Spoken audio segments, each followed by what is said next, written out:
What? What? Yeah! What? What? Check this out, right? What? What? Yeah! What? What? Check this out, right? What? What? Yeah!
Good morning, everyone. What day is it? Wednesday. Happy Wednesday, December 28th. Welcome to What?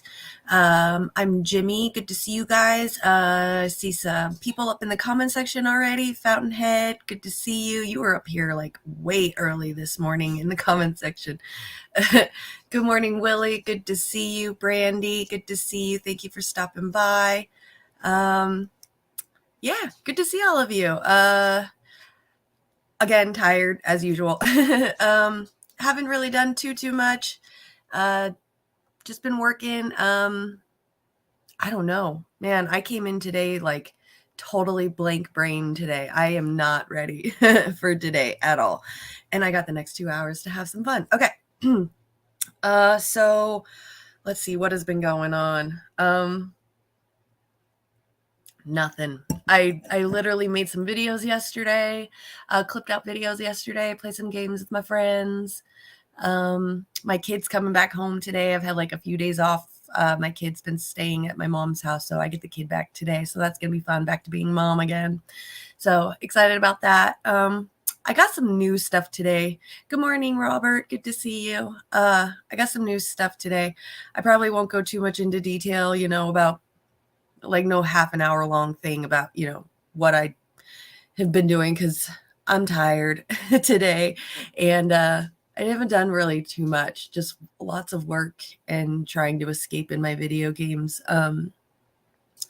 So yeah, I guess we can I guess we can get started. You know what was really funny? So this morning, because I was trying to find some more things for the show today and stuff.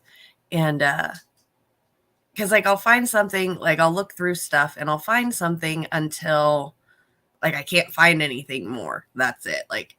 That night it's okay, that's all the news that's going on. I've got to wait until the next morning to find new things. And man, this morning was fucking hilarious. This morning was great. In Twitter, there was a trending thing that was going on this morning. And I really wanted to talk about it because this shit was hilarious to read this. So, on the December 27th, it looks like. So what was that, yesterday? Right? Yeah, yesterday.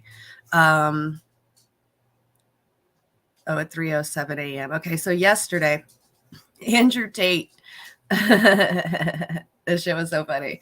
Andrew Tate tweeted at Greta Thunberg saying that he said, I have 33 cars. My Bugatti is a W16, whatever, quad turbo. My 2 Ferraris, blah, blah, blah, all these letters and numbers and dots and stuff. And he's all, this is just the start. Please provide me your email address so I can send a complete list of my car collection and their respective enormous emissions. And so Greta Thunberg wrote back this morning, or text back this morning, yes, please do enlighten me, email me. And then she left this email, and I didn't even realize it at first. I was like, oh, okay, she just wants to hear what the rest of his cars are, so she could talk shit about how much gas emissions that he's wasting or whatever. And then I went to go reread it because I was trying to talk about it this morning. And it just didn't sound as funny coming out. So I was rereading. I was like, there's got to be something funny because why is it trending on Twitter? What's really funny? Because people were like, what's going on? I think even the serfs, people for Bernie, there was a bunch of people. And even Andrew Tate himself replied back and said, let me see if I can find it. He said, how dare you? And that's all he came back with. But then I was rereading it. And if you look, it says, please do enlighten me. Email me at smalldickenergy@getalife.com. I didn't even realize it said that. That shit is fucking hilarious. Oh my gosh. I was laughing my ass off as soon as I saw that this morning. I was like, oh, this was a comeback. Okay. I get it now. That shit's hilarious. And then he tweeted back, how dare you? Which made it even better. Even this person, ladies and gentlemen, a late entry for the most devastating ratio of the year 2022. Well done, Greta. Oh, I can't. Where is I just had it this morning too. Where is Andrew Tate? His little response, the how dare you? Oh, Andrew Tate's retweeting Jackson Hinkle now? Jesus Christ, that's gross. So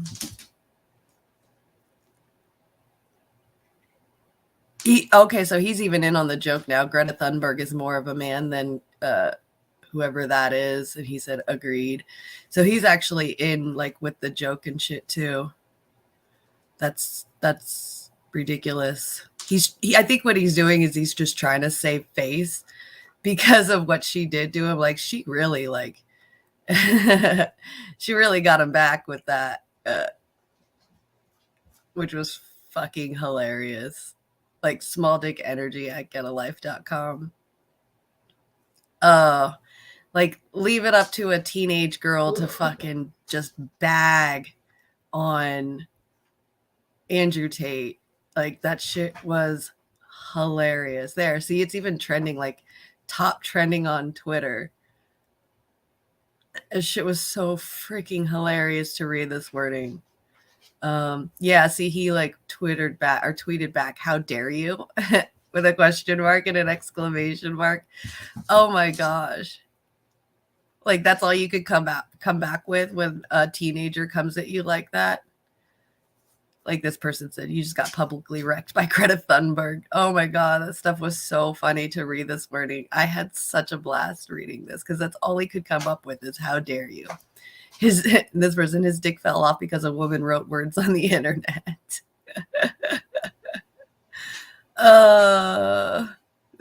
Harshest burn of 2022. Oh my gosh, this stuff was so funny to read this morning. I had an absolute blast. Of course, you got team pickers, Team Greta and Team Andrew, of course, but which tends to always happen. But man, that shit was so freaking funny. Oh my gosh. I couldn't. I was laughing so hard. As soon as I figured out what the email was, I was like, oh, this is a dig. Like, you just got burned, bro. That shit was so funny. That pretty much was like the peak of my morning this morning. which is so freaking funny. Good to see you, Lula. Thanks for stopping by this morning. Yeah.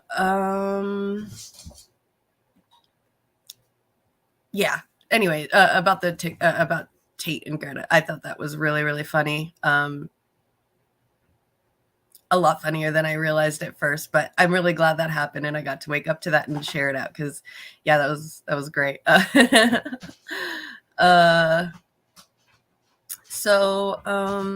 Man, I am super out of it today. I don't know why. I am like just not in the mood to do anything today. I literally just want to sit around and do nothing all day. I am out of it. I'm sorry.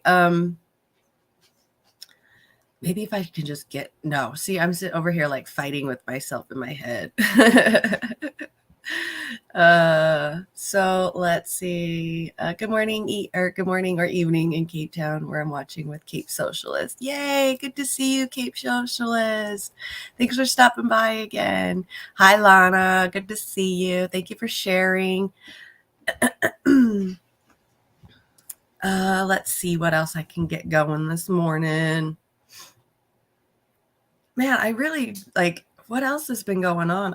All I remember doing yesterday was getting clips done, releasing those clips out, and then I did play some video games, and I was like hopping between a couple of video games because I'm trying to like figure out which game I want to play for good right now. So that was I started playing, what was it? I started playing some Cyberpunk 2077 yesterday, but man, the game is just, it's like so much to handle. I feel extremely overwhelmed, and it's such a serious game, like everything in there is just so serious and like gangs and, you got to do this and, be I don't know, like witty with your words and stuff. So I'm trying to get into it, and it's just taking a little bit to get into that game. So I hopped back on to, that Rick and Morty game, High on Life, yesterday. And I found out that there was like a B-rated movie in the video game. So I went into the living room in the game and I sat and I watched the B-rated movie, which I think it's called like Tammy and the T-Rex, which is like a 1990s B-rated film. It's got like Debbie Reynolds and Paul Walker in it. So, I mean, it's got some good actors in it. But it's such a weird movie. And I think from what my friend was saying, it glitches, so it doesn't show the whole movie for some people. And so it ended at such a weird spot in the movie yesterday that nothing got explained. Like just some random ass shit was going on, and like a lion was in like the forest area of America. It was such a crap movie, and then it just ends, and I was like, well, that was the fucking movie. And so I found out that the movie actually in the video game glitches the first time you watch it for a lot of people, and you don't get to actually watch it cuts off like halfway through the movie. So apparently I've only seen like a third of the movie so far. So I want to watch the rest of the movie. Hopefully maybe today if I go back on there, I can watch that movie again. But it's called Tammy and the T-Rex. It's very B-rated for sure. Like there was two boys in the high school in the movie. They were like fighting because they were enemies or something because they want the same girl. And they do this like dick grabbing contest in the movie where they like grab each other's dicks and they won't let go, but they're both in pain and they don't want to be the first ones to let go. And like the cops are like holding the two boys and they're like, all right, 1, 2, 3, let go. And they wouldn't let go and shit. Like the cops are even like understanding that it's like a cock standoff or something. It was so fucking weird. Very weird. The weirdest part for me was like the fact that these kids were like running in the forest, you know, like a forest area, like a dirt road or whatever in America. And there was like B-roll of like lions and cheetahs in it. Like they had an actual lion there because the dude was running from the lion. But when it was showing that the lion was running towards the person at first, it would like cut scene to a lion running, and then it would cut scene to a cheetah running, and then a cheetah running even faster, and then he turns around and right behind him is a lion. So it didn't even like go together at all. Like even the B-roll, you know, side cut scenes and shit to show the audience of what's happening. Like this guy's about to have a lion chasing him in the middle of an American forest.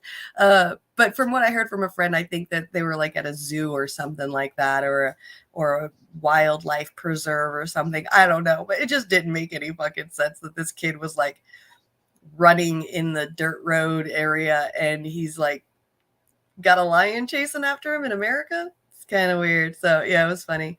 Good morning, Amber. Revolutionary Blackout Network ripping Jordan Sheridan apart. I did not see that. Interesting. You saw a lion in a potato field, but you're pretty sure it was a mushroom, or it was the mushrooms. That's right, Amber. Get it. That's what I'm talking about. You're still battling shingles, Lana? Oh man, having him as a grown-up has got to be the worst. I got shingles when I was like 12 or 13 years old, and man, I still remember like it getting, because I got them on my ears when I was young, and I still remember like trying to cover it up with makeup to go to school, or I just wanted to cover it up because it was ugly or something. I don't think I went to school during that time because of the contagiousness, but I remember the shingles, like they were like chicken pox things that were on my ear, and I would wear makeup to cover it.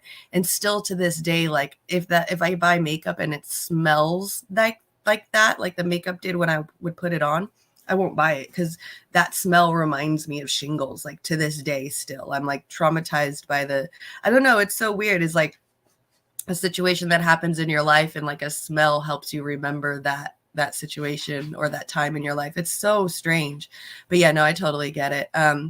What do I think of our New Year's Eve lineup? No, I'm absolutely in love with it. I haven't really, man, I'm trying to keep up with, or I tried to keep up with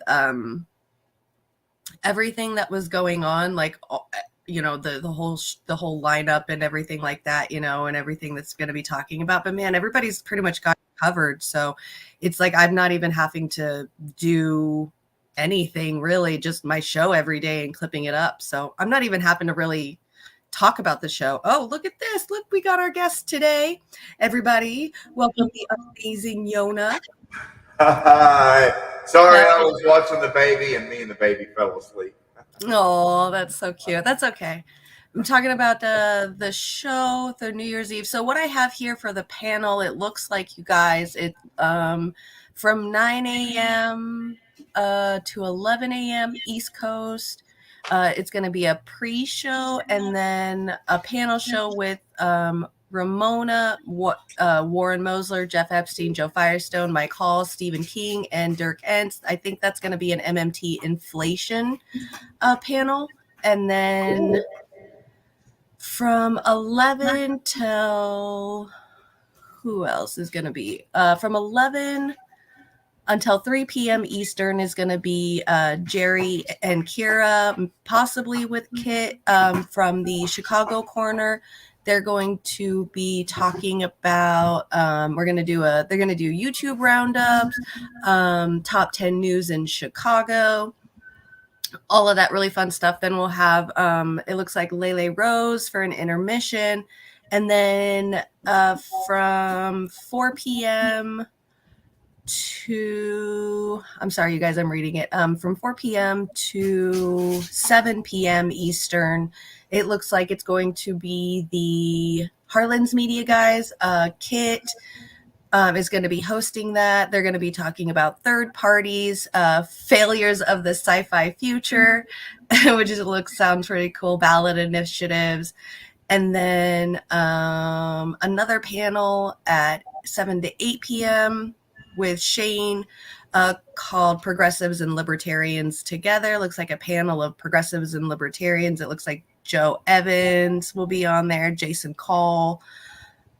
And then, let's see, from 8 p.m. until 10 p.m., looks like Misty Winston is going to be hosting her panels, talking about foreign affairs and whistleblowers.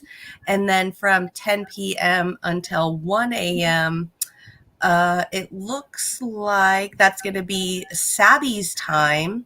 And so it will be, let's see, MMT. Oh, no. So for 1 hour is going to be MMT inflation. So then from, what is that?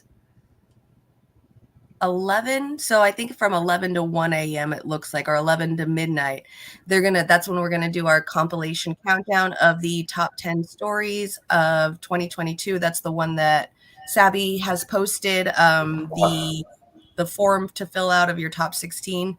That's what I'm going to be working on really hard this week, is trying to get the compilation made for that. And then I think, what is it? We still have 1 a.m. to 3 a.m. Completely open. It looks like we've got a topic for 1 a.m. is the top 10 stupidest stories of 2022, but it looks like from 2 to 3 a.m., which will be my West Coast 11 to midnight, is completely empty and open, it looks like. So there's the Beavis and Butthead chance. That's what I'm thinking. Yeah, it looks like it's totally be juvenile and fun, and just a really cool place for the Westies to hang out. Yep. That's what I'm thinking. Absolutely. So yeah, it looks like we've got a big panel of people, just a lot of stuff. It looks like a lot of different topics throughout the whole day. I mean, we're going to get a little bit of MMT. We're going to get some fun with top 10 news, some failures of the sci-fi future. We're going to get some good serious stuff with Misty Winston and Kit Cabello. And then some fun in between too, with like Lele Pons, and then us doing our Beavis and Butthead show.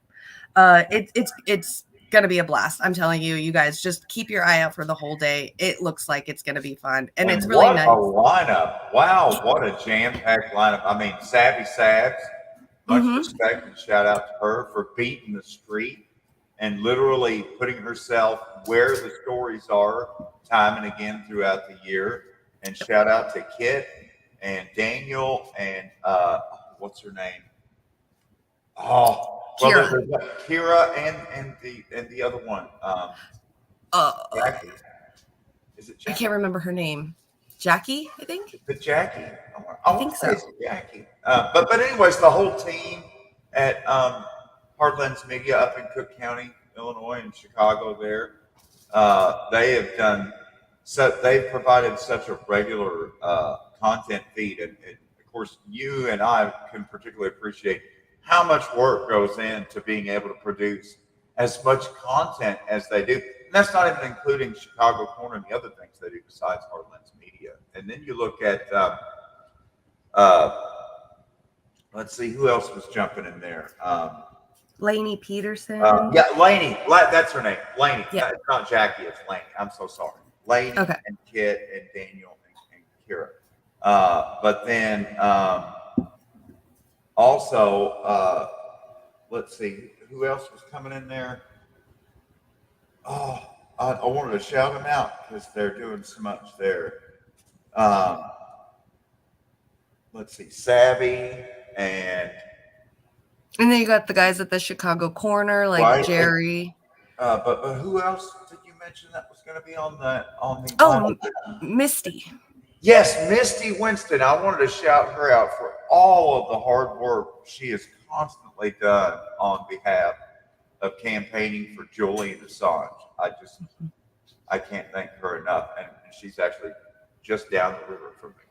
Oh, cool. Like, Yeah, oh, she's definitely a soldier out there. Like all year long, relentless, unforgiving, constantly fighting for Julian Assange. I mean, even after a year, usually your body is just like, I give up, I can't do it. I'm just one person, but she just never gives up. It's amazing. and I'm sorry, I'm so bad with names. I just really woke Yeah, up you're good. in a cloud of smoke, and That's right. I can see all their faces, but like the wife is the one that's really, when it comes to birth dates and names and faces and everything. Even I mean, I've done the genealogy research, and yet she can recall it better than I can, and I'm the one that actually did the genealogy. Jeez. It doesn't make any sense. That's great. Any sense. They But always I'm say so like a excited. woman's memory is like an elephant. We never forget. So Well, plus I've gotten way more into music lately, and it seems like the more I study language and music, it's just like, I don't know, it's like maybe my brain's running out of memory space. yep, exactly. Yep. Your hard drive can only hold so much. I say that all the time. I'm gonna have to delete some old files I don't use Yeah. anymore, like all that stuff I learned in chemistry. Who needs that? Exactly. Covalent Math. bonding numbers and stuff. I don't do that anymore. I'm never gonna do quantitative analysis again. I'm not gonna have a Bunsen burner. Yep, exactly. Exactly. Willie, you met Misty at the Hands Off a Sand rally in Washington in October. You appreciate what you did at arranging that event. Yeah, she was working really, really hard for that event. That was a lot of work for That's her. why I had to say something. I had to say something because I mean, another one of my really good close friends, Glory, has worked so hard on that as well. Yep. And I know, just to mention a few, and Savvy and others have worked on it. But I mean, particularly, it's been a driving passion of Misty Winston and Glory Jones advocating for Julian Assange, as it should be, because it's such a critical issue. I mean, um, they being, we'll call them the powers that shouldn't be, have really used the process itself as a punishment to Julian, to make him the most public example of this is what we'll do to you if you make us look bad. If you expose our crimes, this is what we'll do to you. And I mean, not to be vulgar about it, but I mean, pretty much everyone living in the United States for any period of time will eventually encounter the phrase money talks and bullshit walks. And so, of recent, we've seen examples of this on both ends of the spectrum. On the one hand, you've got Julian Assange, who technically is an Australian citizen, not an American citizen. So I don't know how a foreigner is charged with the Espionage Act as an American citizen in a secret grand jury court in Virginia. But whatever, details, schmeetails. On the other hand, you have somebody like Jeffrey Epstein, who's literally guilty as the day is long when it comes to the flight logs we had from the so-called Lolita Express, where all these different celebrities and CEOs and what's the word for billionaire? Tycoons or socialites, whatever euphemism they use for these slimy creatures, going back and forth to enjoy child trafficking in the Virgin Islands with Jeffrey Epstein. And here we've now had the so-called suicide of Epstein. If he's even dead, I don't even know myself. I have my doubts. And then this thing of Ghislaine Maxwell, who was basically the madam that kept the book for the clients. And she was the first person, I think, convicted of sexually trafficking minors to apparently no one. There's no one else. Just, it boggles the mind to see this strange perversion of justice.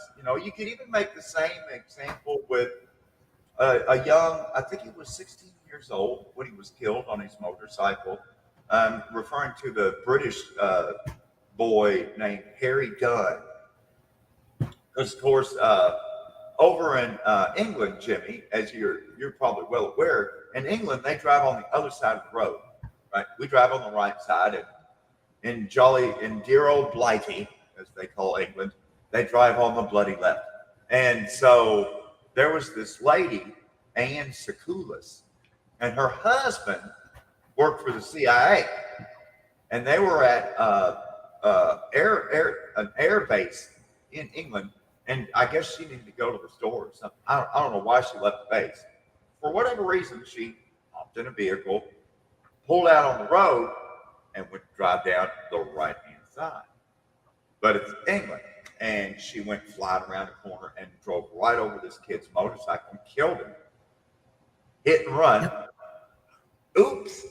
Turned around, drove back on the base, and they let her go back to the United States.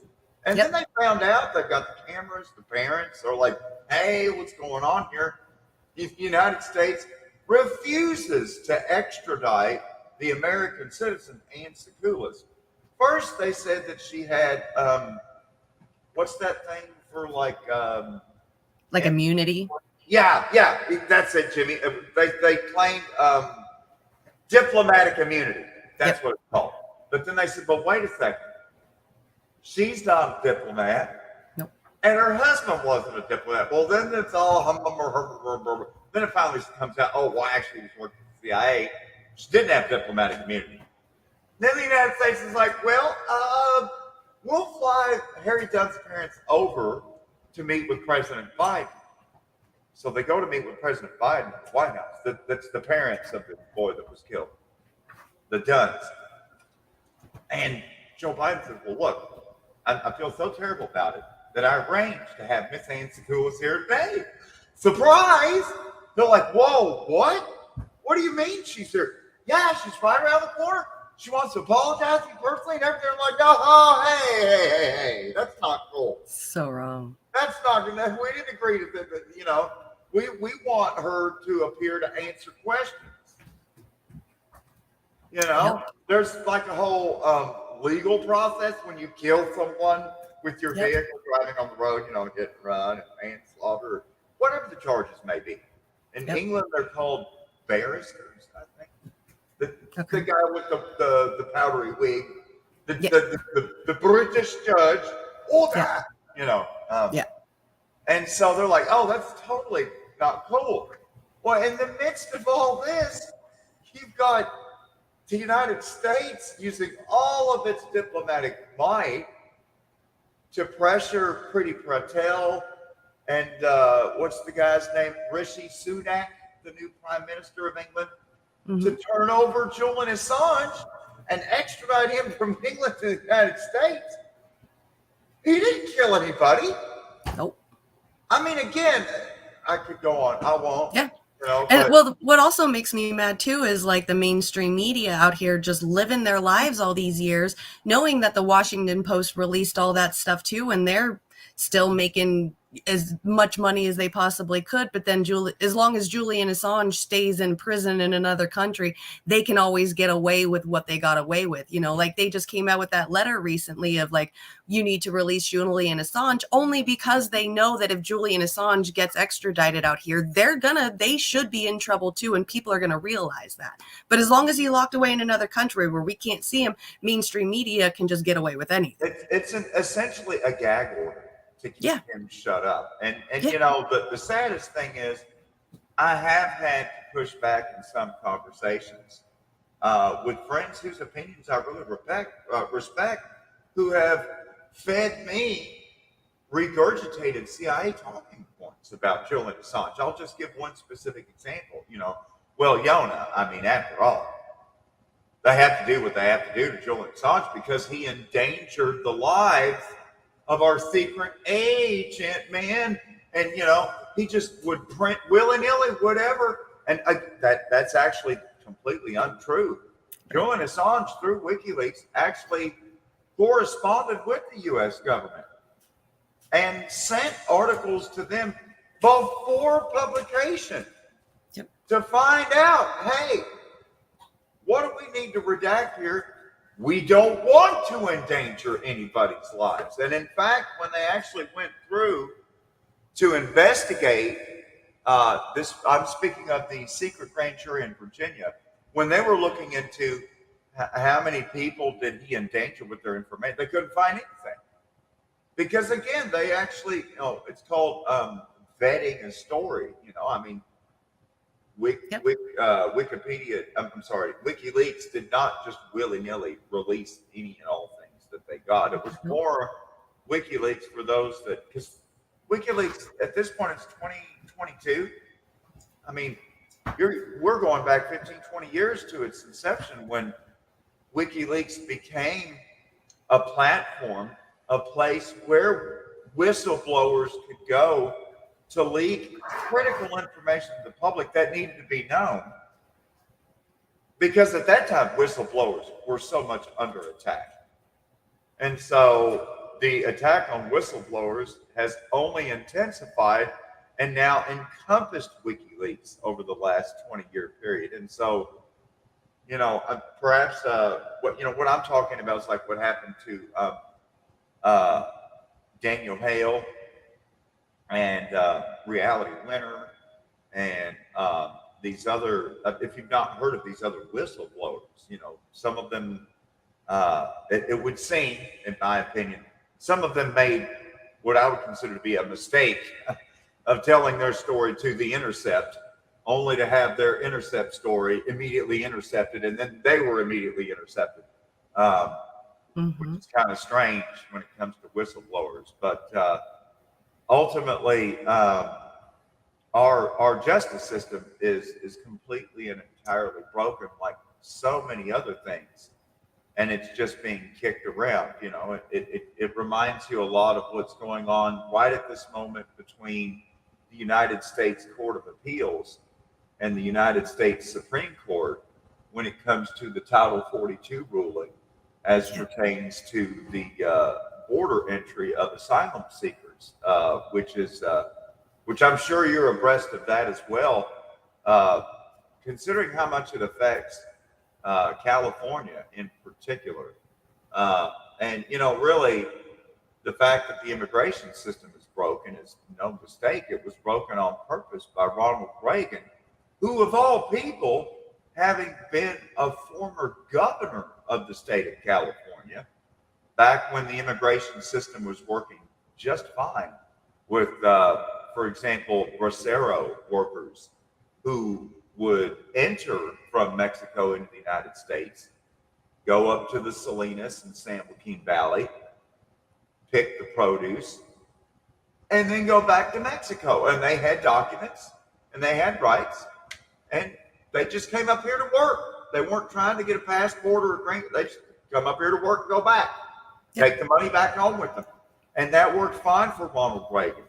And so it's kind of ironic that it was under Reaganomics and his voodoo economic trickle-down theory that they completely revamped and destroyed the immigration system. I would submit they destroyed it on purpose in order to create a whole new lower caste class of easily exploitable workers who, with no documents, thus have no rights and no way to defend themselves. And so, I mean, that's my pet theory as to why it was broken and why they have kept it broken, even though we've heard to the point of deafening cries that we've got to fix the immigration system from Capitol Hill themselves for close to, well, I mean, that was one of the promises of Bill and Hillary Clinton when they were running against Ross Perot and George Herbert Walker Bush in 1992.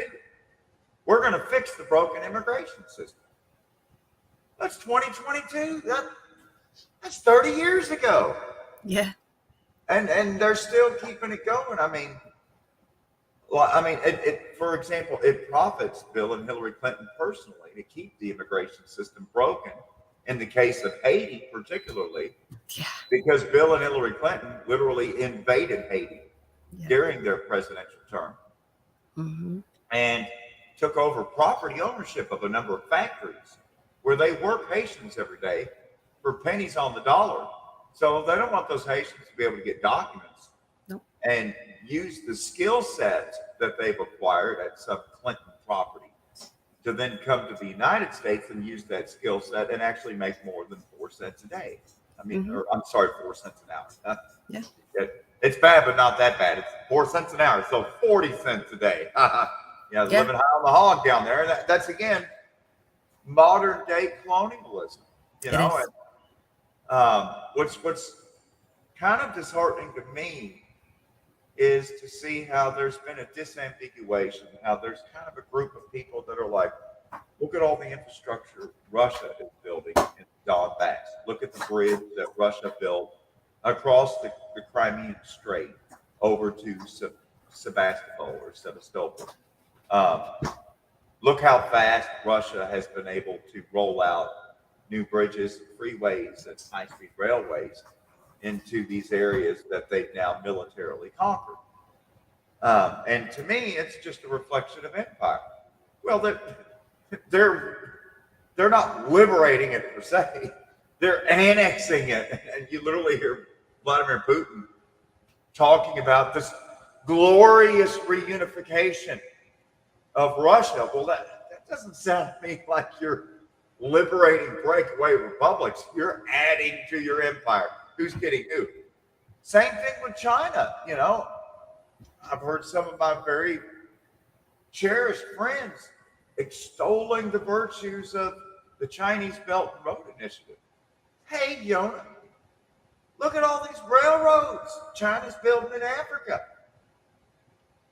And then, well, if you just kind of scratch at the surface, let me, again, I would rather speak in specifics rather than generalizations. That way, you know, people can push back on it, you know, because I don't want to speak in generalizations. Let me be specific. Let's take the example of Angola, okay?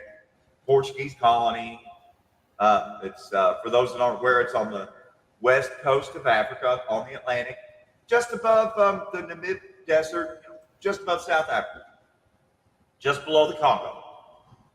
And they have 3 railroad lines that were built by colonial powers straight to the nearest mines, where they were just digging, taking up shit, putting it on a boat, take it back up to Europe.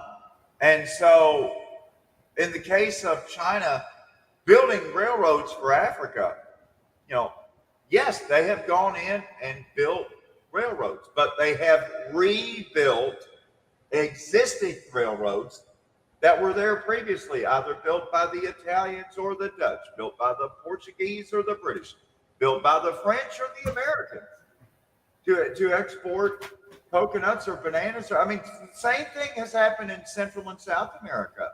Yep. A lot of people may not be aware, the largest railroad company in Mexico is Kansas City Southern of Mexico, an American railroad company, because railroads in Mexico, United States, and Canada are all privately owned. They're, of course, billionaire play toys. And now the same thing in Angola, where I was just speaking about, there above South Africa. They have these 3 rail lines that China's rebuilt. But as part of the deal to rebuild these lines, of course, there's strings attached when it comes to these billions of dollars spent to refurbish and relay the track and rebuild the trestles and refurbish the tunnels and all that. And in response to that, Angola could no longer maintain national ownership and operation of the railroad lines. They had to be privatized, which means you've got bankers running these railroad lines in Angola. And when they rebuilt the line, they did build passenger stations and refurbish the existing passenger stations in each of the towns. But the main purpose of the railroad was to reconnect all these mines back to these brand new Chinese ports, so these rare earth minerals and everything else can be put on Chinese barges, take it back to China. I mean, it's, again, it was a long way around. Sorry about the Angola example, but the point being, you know, and for context, this Angola railroad I'm talking about, the Lobito Railway or the Benguela Railway, actually connects from the Atlantic Ocean at Lobito Bay all the way to the Democratic Republic of the Congo, up through the Congo and over through Zambia and finally out through Tanzania. to the Indian Ocean coastline. So there is now, thanks to China's railroad building, they have now rebuilt the Trans-African Rail Line, connecting all the way from the Indian Ocean, just above Madagascar, all the way across Africa. And it's hooked up to some 25 different mines. And so it's extraction. Yeah. It's extraction. And it's the same thing with the railway improvements by Russia going into their newly annexed parts of the Donbass and the Crimean Peninsula. They put in 4-lane roads and high-speed rail lines to be able to extract troops and move military faster. I mean, ultimately, that's why Adolf Hitler inaugurated the German Autobahn system in Germany. You know, when the Germans invented the whole freeway interchange to create a highway where you would never have level interchanges, but instead at every single intersection there would always be an overpass or an underpass. And if you wanted to get off the main road, you then have to get over to the edge of the highway on one of the outside lanes and then take an off ramp to get off. And if you want to get on the highway, you can only get on by taking an on ramp. That was invented by the Germans in the 1930s, again, to be able to move troops quickly everywhere. And that's why General Dwight D. Eisenhower instituted the Interstate Highway Program in the United States to build freeways like Interstate 10 and Interstate 5 and Interstate 80 and the like. Ultimately, it was for military maneuvers. And so again, it's just, I'm learning to see virtually everything in terms of empire. And you know, are they building this to enrich the lives of their citizens, to improve quality of life, or to simply extract? Yeah, pretty much. And so, you know, that's the story of railroads here in southern Ohio and West Virginia and eastern Kentucky. Mm-hmm. As the coal has been completely mined out, once the coal is mined out, they just remove all the railroads altogether. Mm-hmm. And so, also it was the deregulation of railroading by the federal government, particularly the Staggers Act of 1978, which then led to most of the nation's railroads being removed altogether. We've lost more than half of all the railroads that were ever built in this country just in the last 100 years. And it was after the passage of the Staggers Act in 1978, I want to say, under the Carter administration, when they actually then abandoned a huge chunk of the original transcontinental railway, the first railroad to ever stretch from the East Coast all the way to the West Coast. And it was such a big deal when they made that connection near Salt Lake City. They actually drove a golden spike and called it, you know, it was a big deal. They finally connected the country. And yet 1979, here they are between Baltimore and Cincinnati, Ohio, removing the original transcontinental railroad.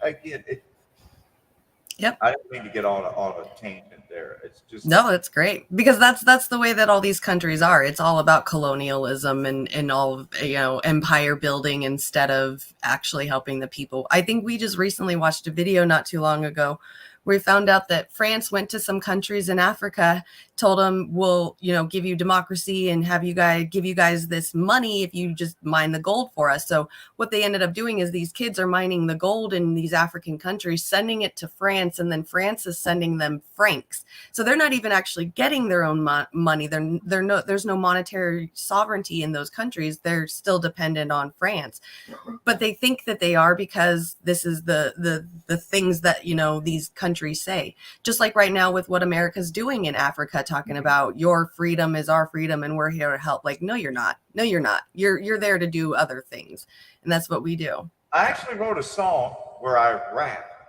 in French called Communautaire Financière Africaine, which is French for Community Financial African, or African Financial Community, as it were. Everything's like backwards when you do your adjectives in French. Nevertheless, Yep.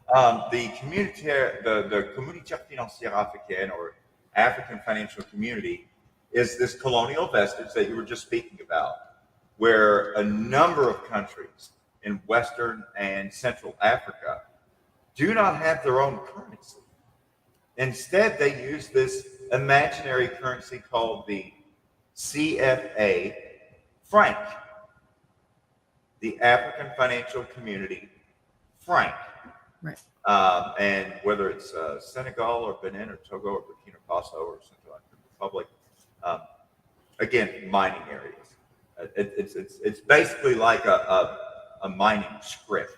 But for those that aren't aware of what script is, miners in this area of Appalachia, when they would be moved to a mining city, a mining camp, they would not be paid in U.S. currency. Instead, they would be given wooden coins, wooden carved coins with the coal company's name on it. And that was the coal company script that you could only exchange at the coal company store, where the prices for everything at the company store would be comparable to if you were an oil worker living up on the Arctic shore, somewhere far away, northern Alaska, and you have a store there where you can buy bread and milk, and it's like, $15 a gallon for milk and $20 for a loaf of bread. That's what it was like at the company store, using your little wooden token script coins. And that's basically what they're doing to these countries in Africa as they further colonize the area and strip it out of natural resources. And what's strange is these areas of Africa that are the most rich in valuable ores and minerals are the same ones that just have the worst luck when it comes to all these strange, inexplicable new diseases that just keep ravaging their populations, whether it's Ebola or AIDS or anything else. And then they get to make jokes about, well, they got it because they were sexing with the monkeys. That's how it came from. Or like the jokes we heard about Wuhan, China, that, well, this whole COVID or whatever you want to call it, I got to watch my language. Well, it was a wet market because a man got freaky with a bat and a penguin. Again, it's so, not only is it inaccurate, it's not even funny to me anymore, because I understand how elitist, dare I say, racist it is. It's just an ugly thing. To me, it's just as ugly to say that the Africans are responsible for their own Ebola because of monkey sex as Ronald Reagan entirely ignoring AIDS throughout his administration in the 1980s. Or then just saying that, well, that AIDS is just a gay sex thing. Yep. That's so offensive. It is. That's so mean and hateful. I'm just, terrible. Yep. But, people that are living that elitist life, they don't realize that they're saying those kind of things like that it means that. And they just think it's funny and it's a joke, and it's not. These are people's lives, especially during the AIDS thing. That really upset me, because I feel like the AIDS thing is kind of like what's repeating now by calling the trans community and the drag queen community groomers. Like, they're just automatically groomers because they're a trans or they're a drag queen. Like, it's the same thing with gays and AIDS now. It's conflating the two. Yep. It's conflating the two. And I mean, yep. It's all these religious people too, calling them groomers. There really is a transhuman agenda that's being pushed by globalists. And because of this transhumanistic agenda, where they're trying to carve out a whole new space for basically sentient robot people, right, that will have rights. I don't know where they're going with this, but I don't like it.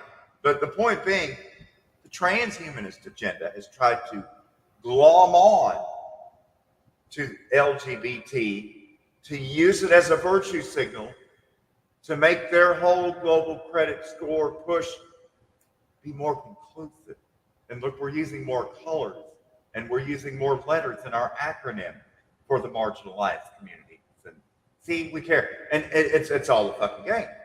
It's all smoke and mirrors. They don't give a shit about transsexual people. They really are about transhuman. They're wanting to go beyond human.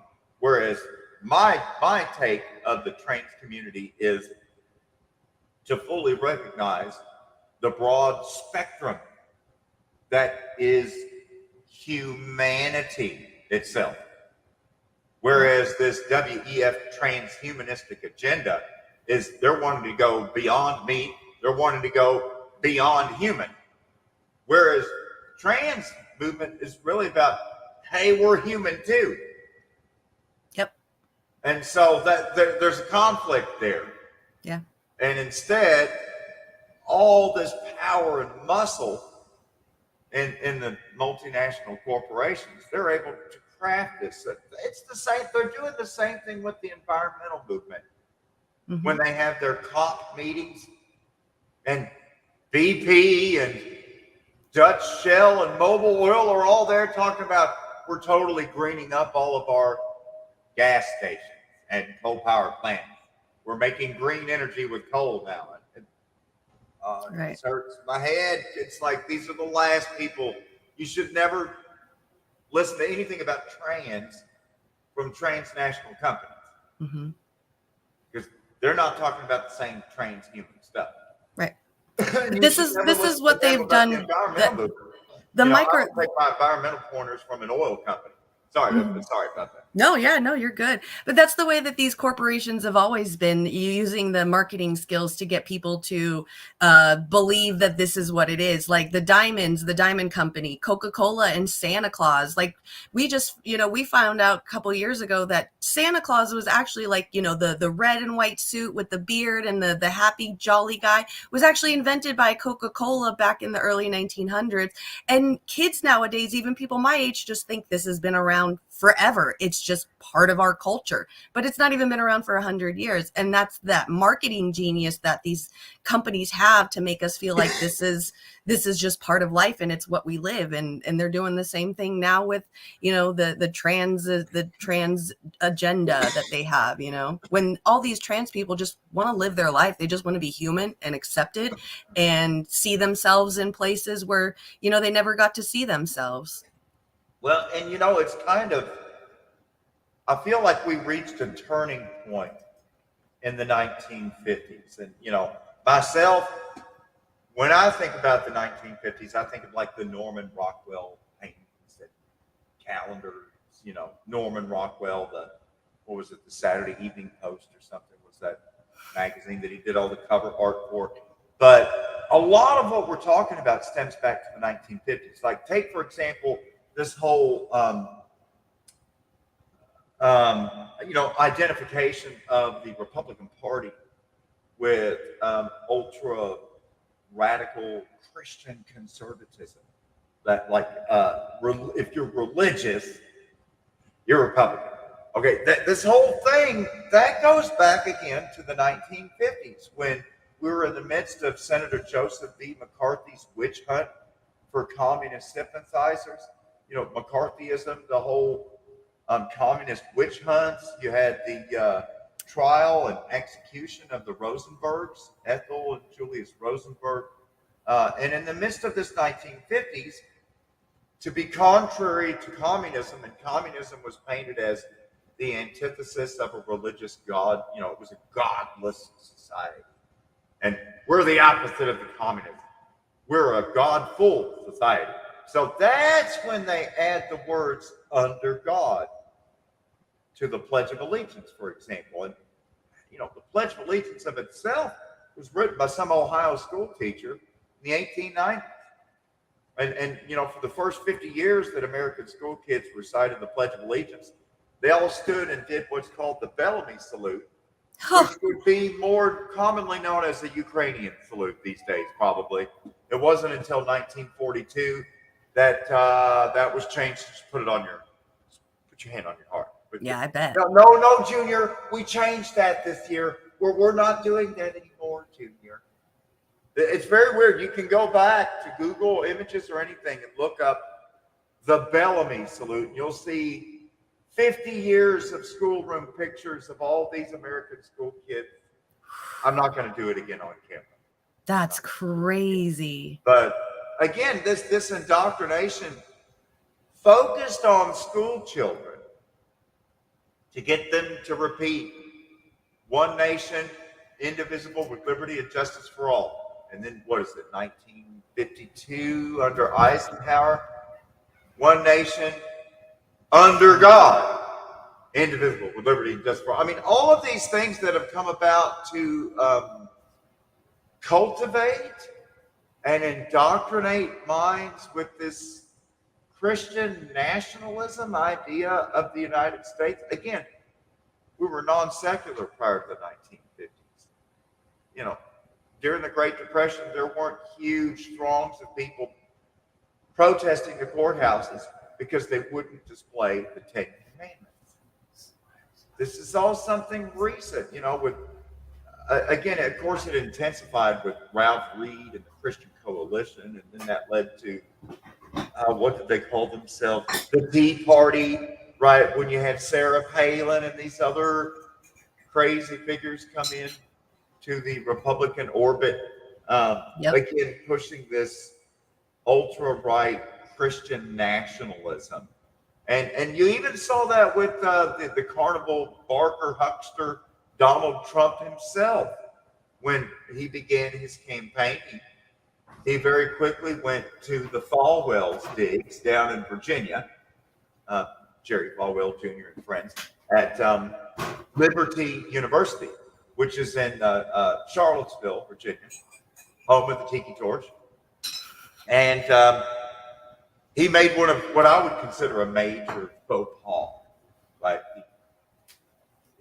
Because he, in the midst of his pandering speech to Christian nationalism, he says, 2 Corinthians 3:17, that's the whole ballgame.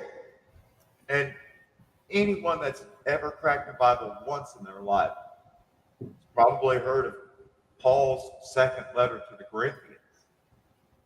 Anyone that's ever heard of the Constitution probably heard of the Second Amendment. But, you know, right. Amazingly, I never heard Trump get on the stage and say, I'm going to be the one that defends the 2 Amendment, because I've read 2 Corinthians. Again, that just shows you how much he's never probably ever read a Bible in his entire life to say 2 Corinthians instead of 2 Corinthians. And to say that at Liberty University with a crowd full of practicing Christians, they immediately picked up on that. When he says it in his speech, you can hear people in the crowd, but some are laughing and some are like,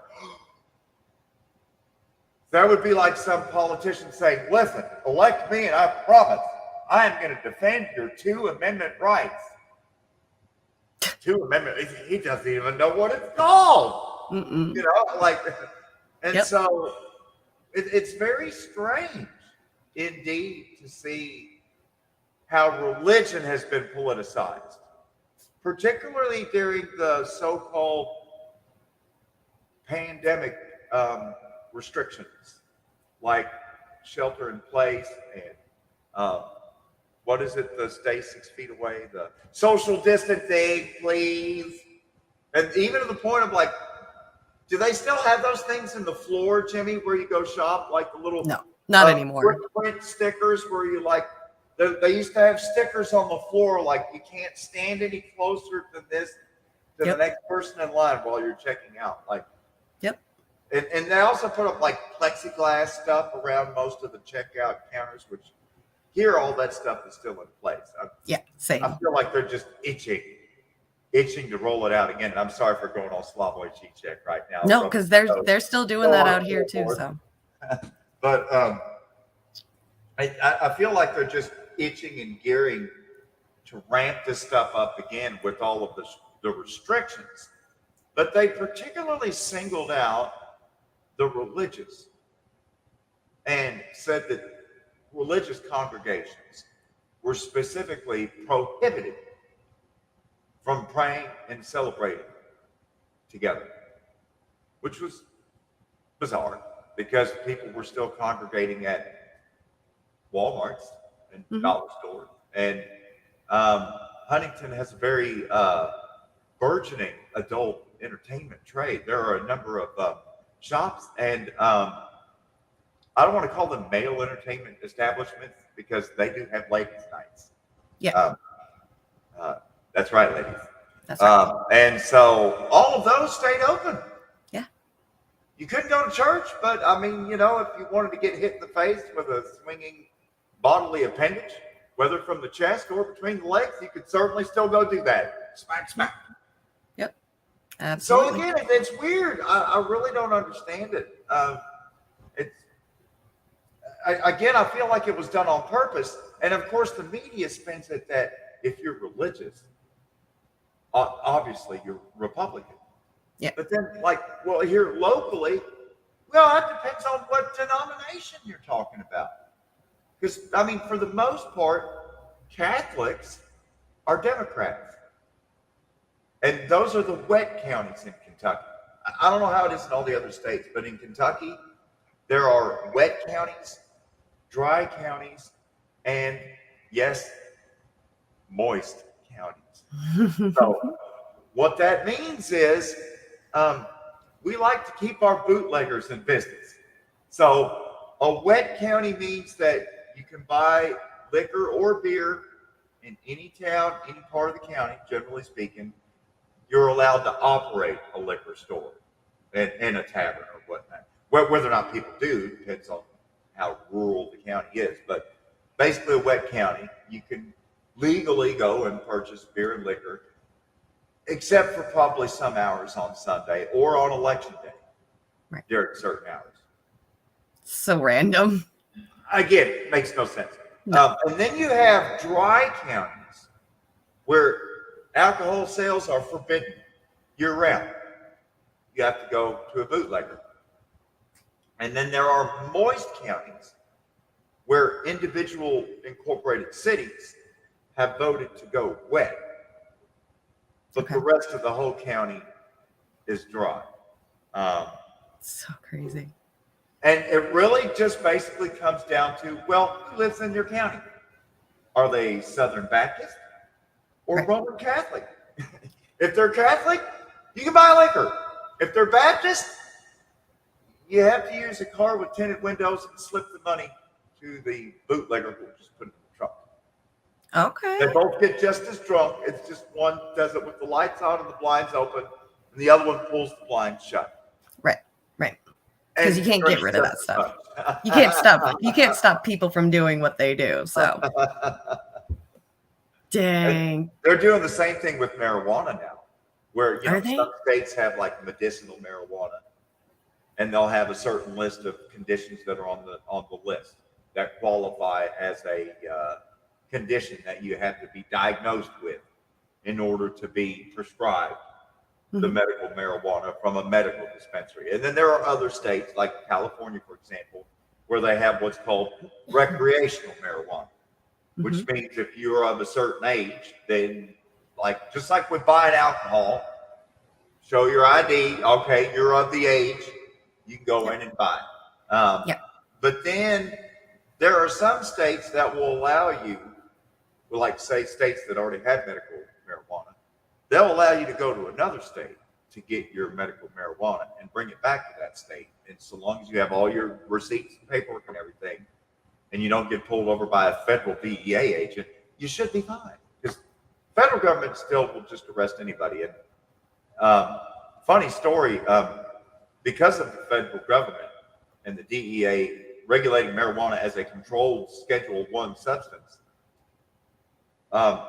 dispensaries in California, for example, can't use a regular bank account.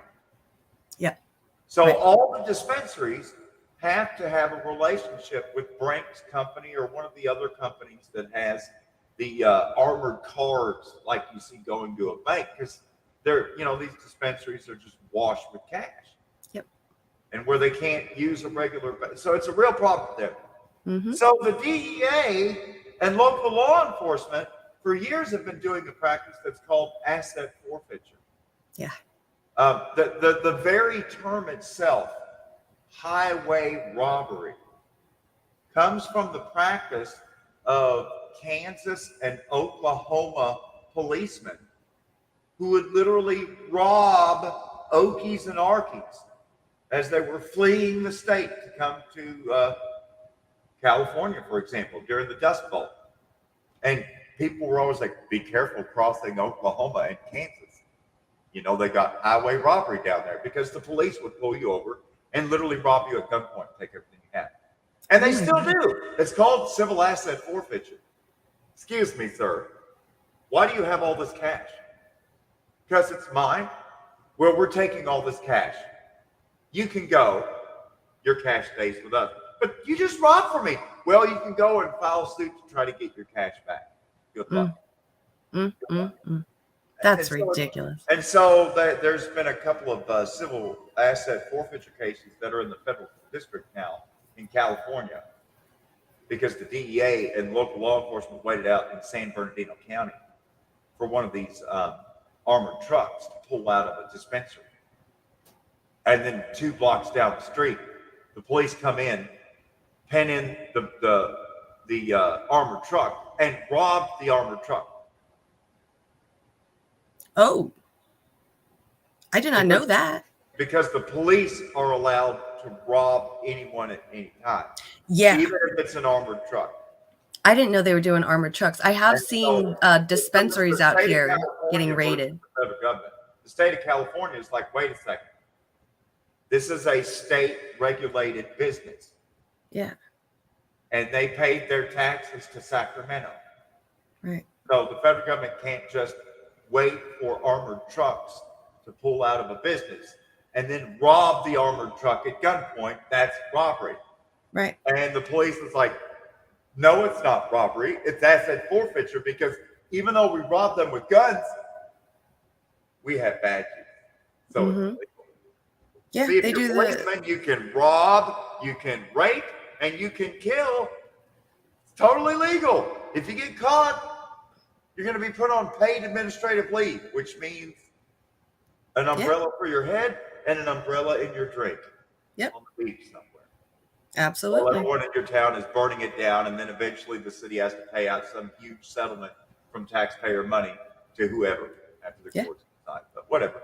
Yeah. I don't mean to go on and just gripe, but you know. No, that actually brings up a good one because I can put this on. So this TikToker actually was had a police officer who had fentanyl exposure. You know how these cops of the war on drugs now, they're like, oh, I touched it with my finger and I almost died, that kind of thing. So this TikToker actually brought on one of the girls that pretty much said that she OD'd from fentanyl and pretty much called her out on it, which was really funny. We'll watch this. Let's see. Present. Here we go. It's a major issue. The country is being washed in fentanyl right now, and it's one of the leading causes of death of under 35s. Right. But then you've got these police officers who are making it worse than it is so that way they can criminalize people who are addicts, which is what the continuation war on drugs is, instead of giving them rehabilitation and the help that they need. So here it is. It says a TikToker goes live with a Florida police officer who allegedly overdosed on fentanyl and calls her out for spreading fentanyl exposure propaganda. Okay, so if you've watched any of the news reports, because you were full of knowledge 5 minutes ago. No, like the news is not a good source for any information at this point in our country. So no. Okay.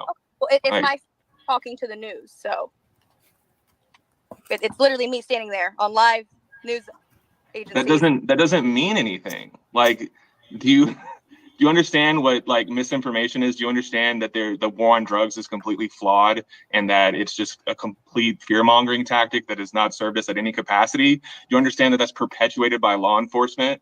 Do you understand that pretty much every single time that people in your field claim that they're ODing on fent, that it is 100% disproven every single time? So what is different in your case is what I want to know. Like, what is different? How did it get into your system? Wind doesn't blow fent into people's faces. That is not an occurrence. It has to go into your mucous membrane and it has to be a significant amount. So Like you're being like salty about it. And like, if I have compassion, if that actually happened to you, but I would need clarity because what is being said is not accountable at all. And it hurts people. If you are here to serve people and to protect people, you need to understand what this propaganda does, because it hurts those of us with substance use disorder, and it hurts people who are ODing, and then people are less effective because they're scared that they're going to die from touching fentanyl. Do you see what I'm saying? Like, I have compassion for. And that was my question too. Like, how are these police officers getting away with saying that they're like practically dying from touching fentanyl, like passive fentanyl overdose? That means then that nobody would ever do fentanyl because it wouldn't even get into the dealer's hands. The dealer would die before he gave it to the people, you know, and then as soon as he handed it to the people, they would die before they even did it. So that's where it doesn't make sense. Like, you can't have it's so ugly. It's so mean-spirited. This actually reminds me to call back to the 1980s and Reagan once again. I'm just going to keep, I'm just going to keep blacking Reagan's eyes every chance I get now. Get it. Because they were saying stuff like this in the 1980s about gay people and homosexuals in general, that like, oh my God, they're the ones with the AIDS. And if you see someone that even looks mildly gay and they just use the water fountain, you don't want to use that water fountain. You might get the gay AIDS. Careful, and don't hug them, and don't look at them too long either. You might get it just from staring at them. I mean, this was the guys. You think I'm making this shit up, but this kind of shit I was hearing in elementary school and at church and everything else in the 80s. It wasn't until Rock Hudson got AIDS that all of a sudden Reagan broke his silence, mainly because Nancy was dragging him, kicking and screaming.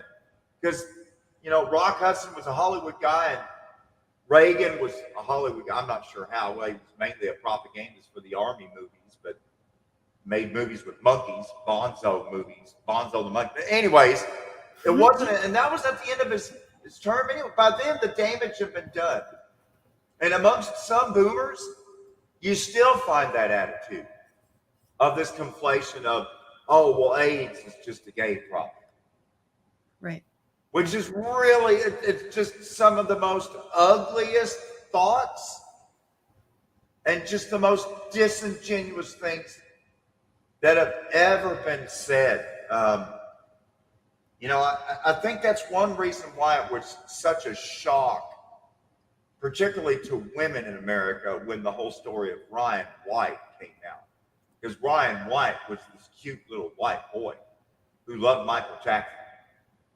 And he got AIDS from a bad blood transfusion. Wow. And he became like a darling superstar on MTV and everything else. He ended up getting to live his dream and went to Neverland Ranch and got to spend time with his idol, Michael Jackson. Mm-hmm. Again, I'm talking about stuff that happened more than 30 years ago. Yeah. And it's still going, just different words. That's all it is. Having a response to something that is terrifying. It's scary. Like, can you honestly tell me that you have no fear about Fent? Like, there's no fear about it at all, and none of that was psychosomatic? Like, you're telling me 100% that it's just wind blew it into your face? Honestly? I can answer one of your 20 questions you just asked? Yeah. Go ahead. So this is what happened on a routine traffic stop that I've done many times before. I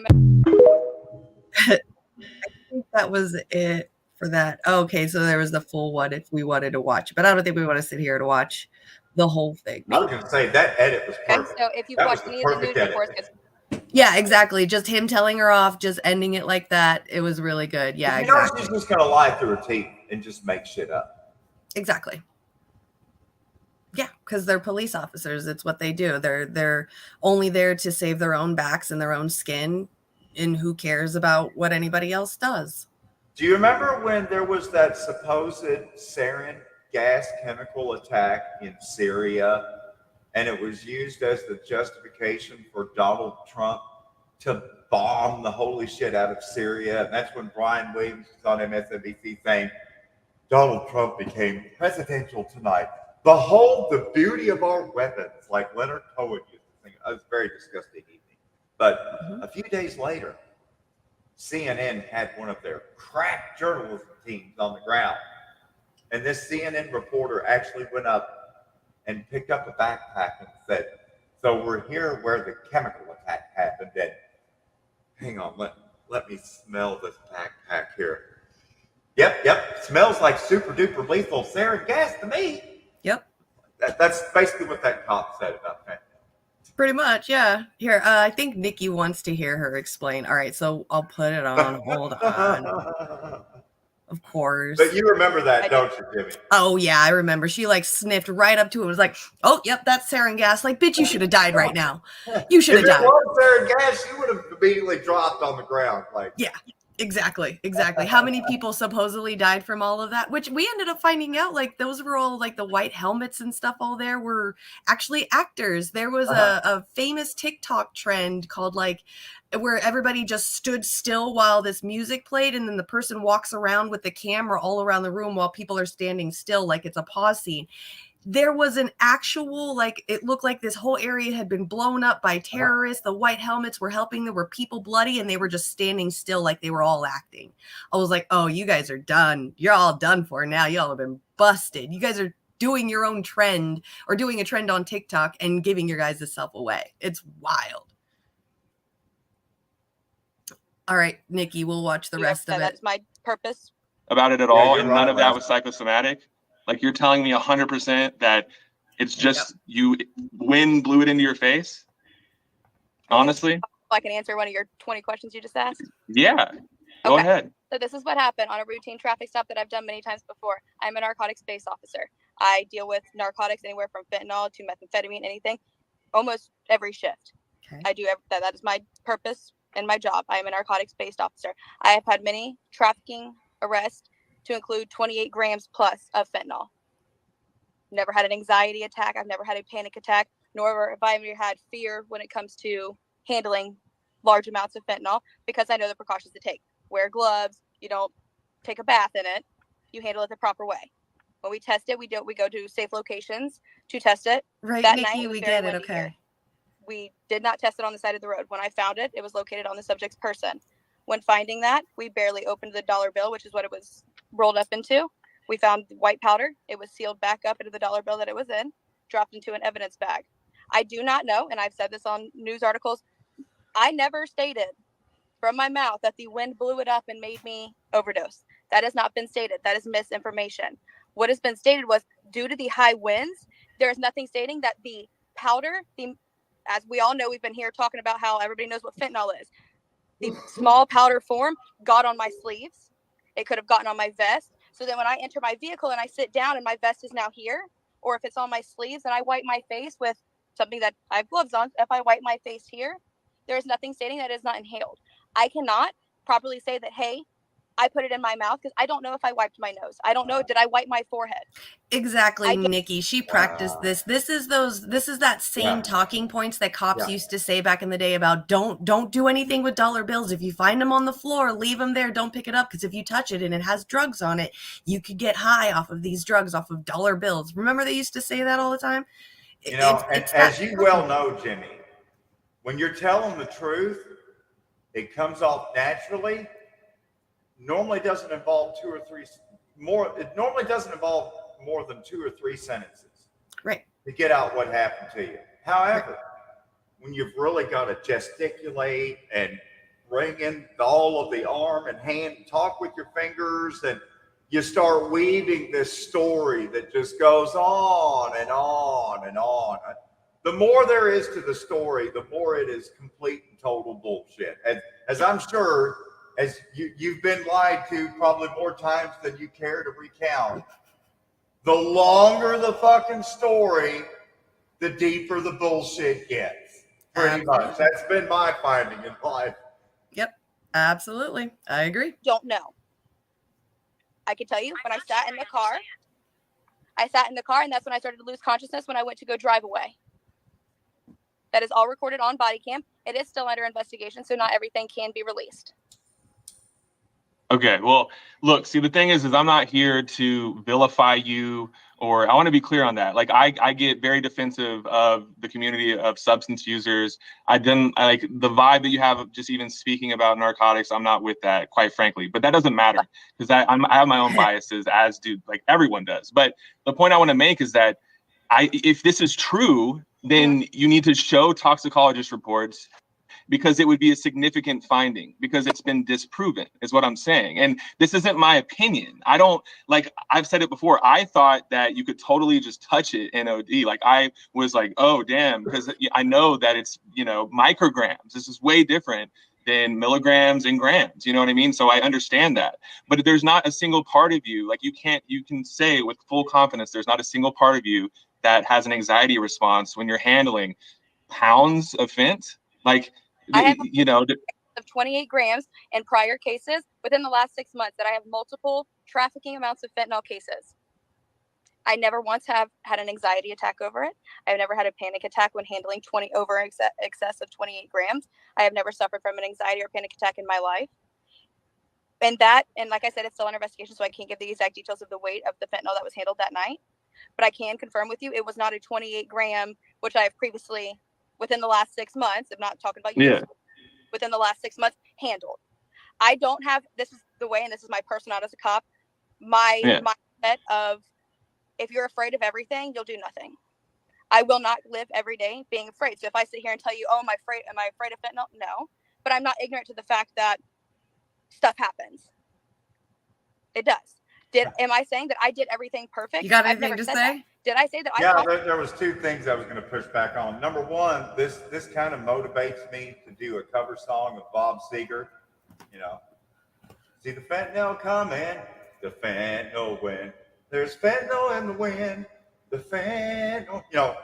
Against the wind, but I'll do against the wind as the fentanyl wind. That was the one thing, and the other thing is, there are some jobs, whether in the civilian world or in the military world, where you have to take vocational batteries, like the ASVAB. You have to take particular tests, like to get into the job that I had in the Army to be a translator and interrogator. You have to take the Defense Language Aptitude Battery to see how fast do you learn foreign languages. They need to know that. But there's really only one job that I've ever heard of on planet Earth where they test every single applicant for the job. And the only way to be disqualified for the job is if you score too highly. So when it comes to police officers, they literally test every single police officer. And if they are too intellectually gifted, if they are too smart or too intelligent in any way, they don't get the job. They literally screen out smart people. Mm-hmm. They hire for and select for obedient, automaton, non-playable character, Robotnik fucking derpy dumbasses to be cops. Yep. Because they like to shave their head. I mean, eventually, it's going to become a thing where female police officers embrace the bald head. The thumb look. All of the, and maybe eventually it'll be acceptable to just have swastika tattoos up there, so long as it's with, a yellow and blue flag in between. Yep. Totally cool. Well, the ones in Southern California, the police officers have matching tattoos, and the ones in Northern California are bending their badges. So, yeah. How is NorCal and SoCal part of the same state? I know. There's actually, for people that aren't from California, and I don't mean to interrupt, but I find this fascinating. Yeah. There have been so many different kooky, crazy billionaires that have swooped in like doo-doo birds into California and say, hey, California, let's make it in the 7th stage. Now let's make it in the 3rd stage. Hey, guys, let's do 4th stage. I mean, this has been something that's been happening in California all the way back when Jerry Brown was governor. The first time, not the second time. I mean, like the 60s. Yeah. Right. Yep. Absolutely. You're welcome, Nikki. Of course I'll play this. They could have We'll keep wiped my going. nose. I could have wiped my mouth. I could have wiped my eye. 100%. And that is something that, if that happened, Right. it's something that I won't know because there's no camera facing me. If that makes sense. Yeah. The camera on my chest, so it's not going to catch what happens up here. I never made an accusation saying that the wind absorbed it and it seeped in through my skin. That is not what was ever accused. What was ever said. Okay. Okay, I hear you. Look, I hear you. I understand where you're coming from, but my point still stands. Like, if this is true and somehow you've passively OD'd on Fent, then this would completely change everything. So it would be your responsibility to provide toxicologist reports and everything that could validate your story. And so the thing is that I respect people's lived experience. Okay, so it's conflicting. Like, when I'm sitting here, I want to respect you and be like, hey, like, you had a traumatic experience. I can acknowledge that. But that doesn't take away from the fact that this information, the idea of passively ODing on Fent, is 100% propaganda that is perpetuated by law enforcement agencies such as the DEA, and that has been disproven, so much so that they're now going out and they're doing training within these institutions, and they're actually training cops to let them know that you're not going to OD from passively touching it. Now, if you were to get a massive amount, like a decent amount, into your mouth and into your mucous membrane, like, that's another story. I don't know how the hell that could ever happen without actually railing it, like snorting it. So, and I'm not sitting here accusing you of doing that at all. That's not the vibe I get from you whatsoever, obviously. But I just don't think that law enforcement understands what this propaganda is doing and how it is rendering people ineffective and actually giving life-saving treatment to people that are overdosing. Like, can you see that aspect? Because I'm a multidimensional person. I can see, different people's perspective. I can understand that if you've been around Fent a lot, that I maybe believe you that you're not anxious about it. But that doesn't take away from the possibility of having a psychosomatic response, because a lot of this stuff is subconscious. And when we talk about, sorry, let me just say this and I'll shut up. When we talk about like dollar bills specifically, that was the last form of propaganda that was put out. And it was that you better watch out for dollar bills. And I'm sure you probably heard it. And so that to me is fishy as well. If there is misinformation, I think that because it's you and because this is your story, in my opinion, you would need to take that initiative to denounce all of that misinformation and to make it clear that you somehow got it into your mouth.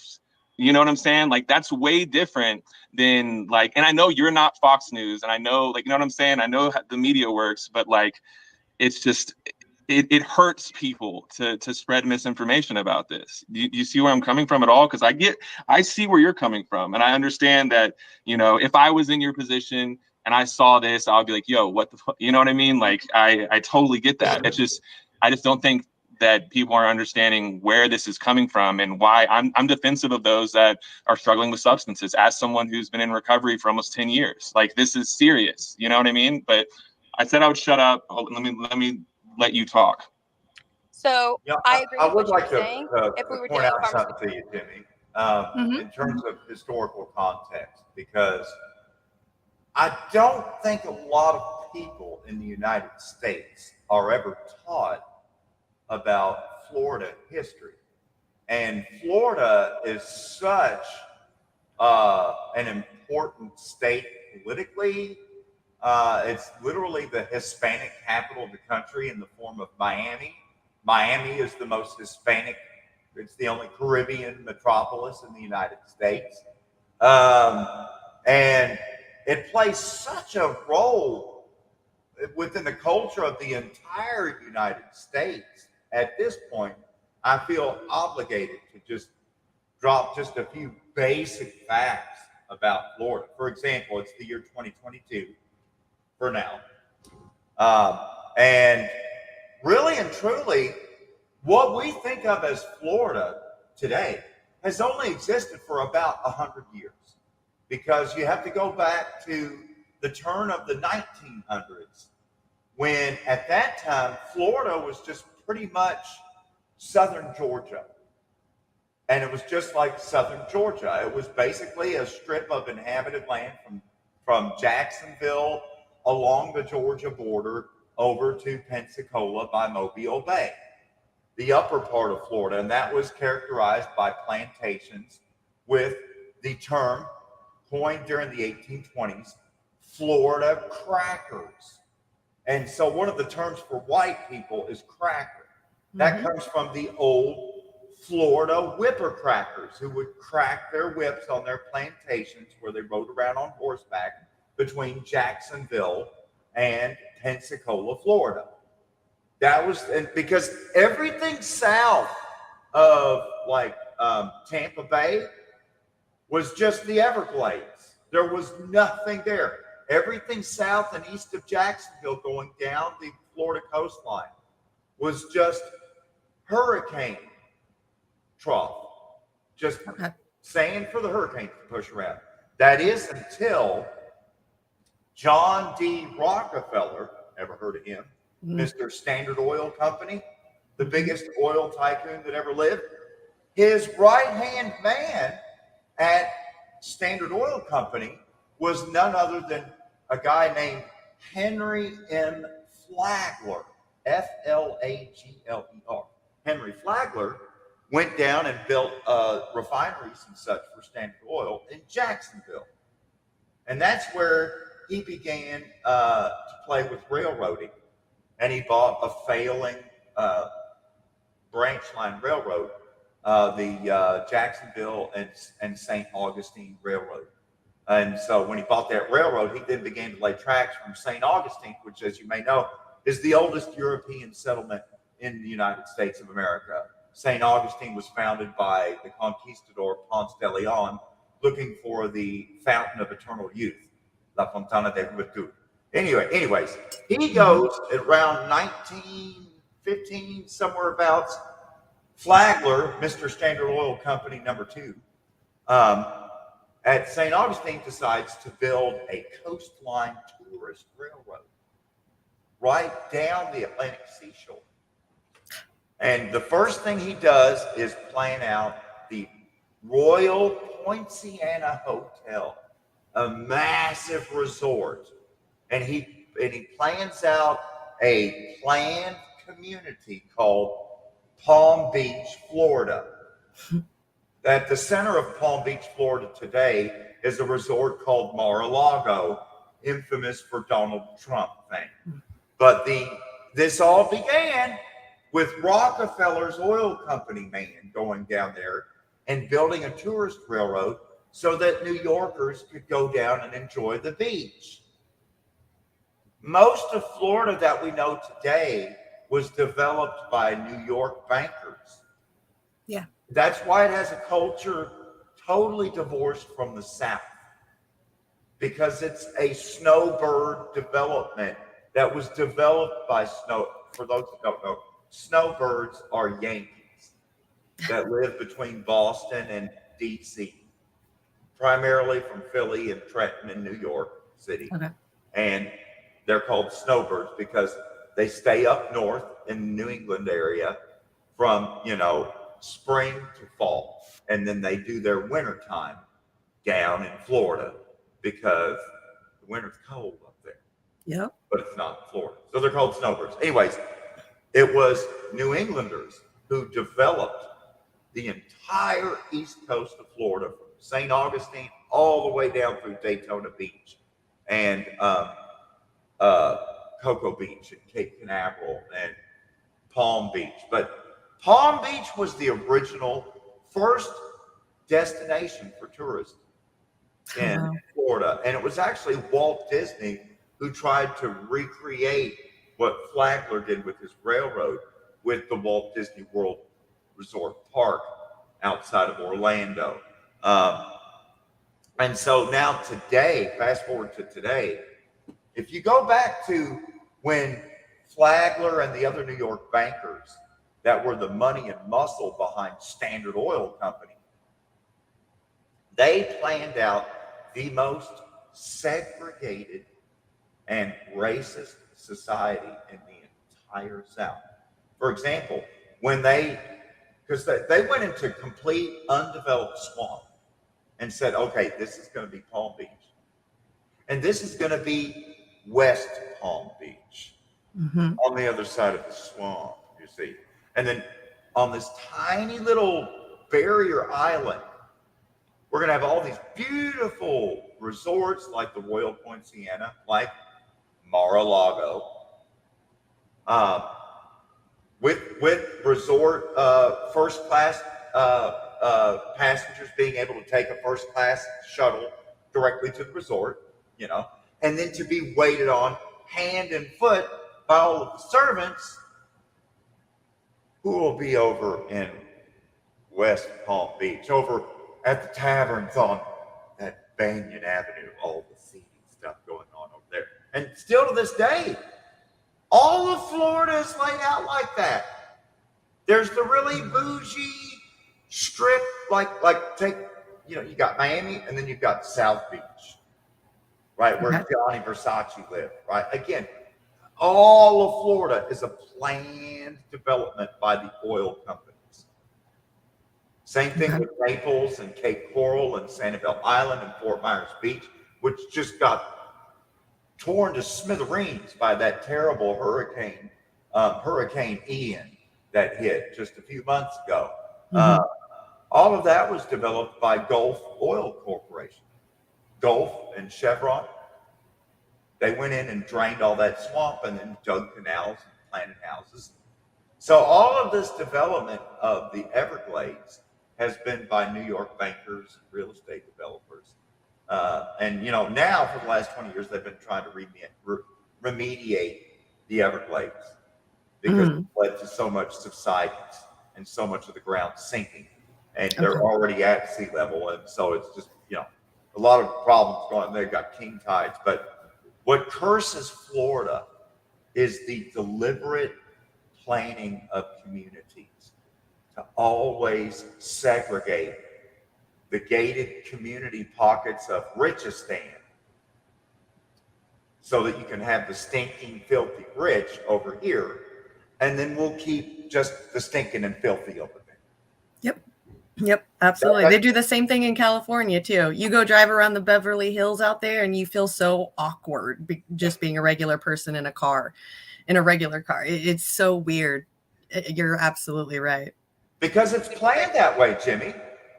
Whether we're talking about Miami-Dade County or Broward County or Los Angeles County or Orange County, California. Yeah. That's deliberate planning. In fact, one of the racist policies that they use when they do planning and zoning commissions is called redlining, where they literally redline in, poors will be here. Yep. And, because this is down by Skid Row and all the rails and viaducts. Yeah, East Los Angeles. The red line district, and that way, and we're not going to let these redliners into the nice, bougie, gentrifying areas. Yep. And of course, gentrification is basically when the rich go into an area that they've redlined for years and take it over. Yep, absolutely. It's terrible. I know, but it's actually kind of funny too. Is like I'm not okay with homeless, and I'm not okay with homeless people. But it is kind of nice to see the homeless going into the rich people's area. Like, look at this is what you have to see. That's where I'm like, yeah, let's do more of that. Redlining in reverse. Exactly. It's really nice. Of course, it's not nice because it's homeless people, but man, good to have it in their faces too. They need it because they've been doing that in San Francisco too. I think they call it brown lining. Anybody that's been to San Francisco, watch your step. Yes. In most towns, if you're a dog lover and an animal lover like me, eventually it comes the time of day when somebody's doing circles, it's time to go for a walk. Mm-hmm. It's way over time for a walk, right? Mm-hmm. Getting on your nerves to the point that you're like, fuck it, I'm just going to stop. Let's take this walk. You need to get these. Yep. You need to get these jumping jacks out of your pants. So you go to take the dog on a walk, and if you're like me, we've got parks around here specifically for walking your dog. But watch your step because you're probably going to be stomping through dog shit. Yep. But now if you go to San Francisco, take your pet to San Francisco and your dog can walk you through human shit. That's right. It's Absolutely. called Haight-Ashbury or the pork chop. Anyways. Yep. No, I love San Francisco. It's so funny. It's the first time I ever saw, like, you see the homeless people or the down and out people. They are always like, we'll work for money or spare change, please, or whatever. San Francisco was the first time I ever saw anybody say, can I have some money for drugs? I was like, yes, here's $10. Have fucking fun. Thank you for being honest. That's so cool. Your honesty is appreciated, sir. Absolutely. Like, yeah.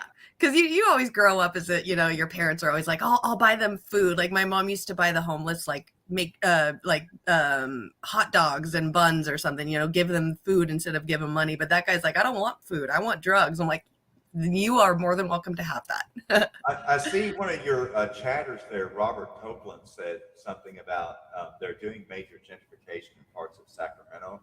Interestingly enough, probably the single greatest infrastructure crisis in the entire state of California. I really haven't heard anybody at all talking about this, which blows my mind. And that would be flooding in Sacramento and Oxnard, which is at the other side of the Strait of Cortez there, where the Sacramento River and the San Joaquin River and everything forms to confluence and then flows out to sea through the Straits of Martinez there. I think it's what it's called. Anyways, there's all this land that's been reclaimed in the Sacramento River Delta there and used for agriculture because it's fertile. And in order to, just like with the Dutch, like they do in the Netherlands, in order to make this land farmland, they had to ditch channels and ditch out canals and build up these levees and berms, to keep the river from washing back in and destroying the crops. And so that was done in a piecemeal process by different farmers and private landowners all around Sacramento for the last 150 years. Because after all, just outside of Sacramento is John Sutter's Mill, where they discovered gold in 1849, leading to the 1849 gold rush, hence the San Francisco 49ers. That's why they're called the 49ers, 1849 gold rush. Anyhow, basic California history for those that don't know. See, this is why I write the Yona history rhymes on You're smart. ARTD occasionally. Yeah. You're Sorry, smart as Dave. shit. Sorry. But Sacramento, as a result, is now flanked on three sides by all of this low-lying land that is protected or not protected by a hodgepodge of substandard and hastily thrown up levees, some of which are entirely made of clay. And so every time there's been a high water mark coming out of Redding, every time there's a bunch of snow melt on top of rain, they have levees and dikes that fail around Sacramento and lead to catastrophic flooding, because unlike the flood protection that we have in the Ohio Valley or the Mississippi Valley, or that you'll find along the Intercoastal Waterway along the East Coast communities, or like you'll find in Oklahoma or Texas or other states where the United States Army Corps of Engineers goes in, like they've done in New Orleans, Louisiana, and rebuild the flood walls and the pumping stations to make sure that you're able to bail the water out if any splash, all that stuff. Right. That's not the case in Sacramento. Nope. Most of all of the so-called flood defenses in Sacramento were built over 100 years ago, a lot of it with Chinese slave labor, literally by pick and shovel. And so still to this day, the U.S. Army Corps of Engineers doesn't even have jurisdiction over a lot of the so-called critical defenses to the city of Sacramento. And so it's only a matter of time until they get just a terrible, fortunately or unfortunately, just there's been a trend over the last 20 years in the greater Southwest of the United States of just less and less and less and less rainfall, to the point that, it's now a real, I don't think I can be too hyperbolic about this. It's a water crisis It is. in Arizona, in Utah, and Nevada. Lake Mead, which sits behind Hoover Dam, Yeah. is pretty much lake mud at this point. To the point that they actually had to turn off the hydroelectric generation because they have to have the water level at a certain height, that has to be pooled at a certain elevation to even be able to run their electric generation hydroelectric station at full power. I think they may still be producing some power, but it's a fraction of what it should be. Yeah. And But it's so low, they're finding old bodies that were thrown down there from the 1940s. It's crazy. Yeah, because you got Las Vegas right next door, so the mob ices somebody from the put them mobs. in the concrete shoes and then throw them in the lake. Yep. But particularly, there's been such an exodus of people from California. I mean, that's a major thing of people fleeing California roads. So many of my friends have moved to Texas. It's And insane. Texas is the number one hotspot, but right after Texas is Arizona and Nevada. Yep. And particularly like around Phoenix and the greater Maricopa County area. Yeah. It's just the most unimaginable urban sprawl, but in the middle of a fucking desert. I know. And so it's kind of a head scratcher. Like, I mean, I feel terrible when I see pictures of starving tribes in Africa. But I always kind of scratched my head when I would see a massive tribe literally huddled up between cactuses in the middle of a vast, barren desert. And I would think to myself, if I was a member of that tribe, I would be getting me a Moses staff and say, follow people. We're going to try living somewhere else besides the middle of a fucking desert. For real. I know. And then maybe we won't starve to death. I know. Eventually you have to move. Yeah. You got to go where the water's at, And that's why I don't understand such absurd, dare I say, dumb or stupid development as to go into the driest, most arid parts of the American Southwest, where they're in the midst of a historic 500-year drought. Yep. And just keep laying out entire subdivisions at a time.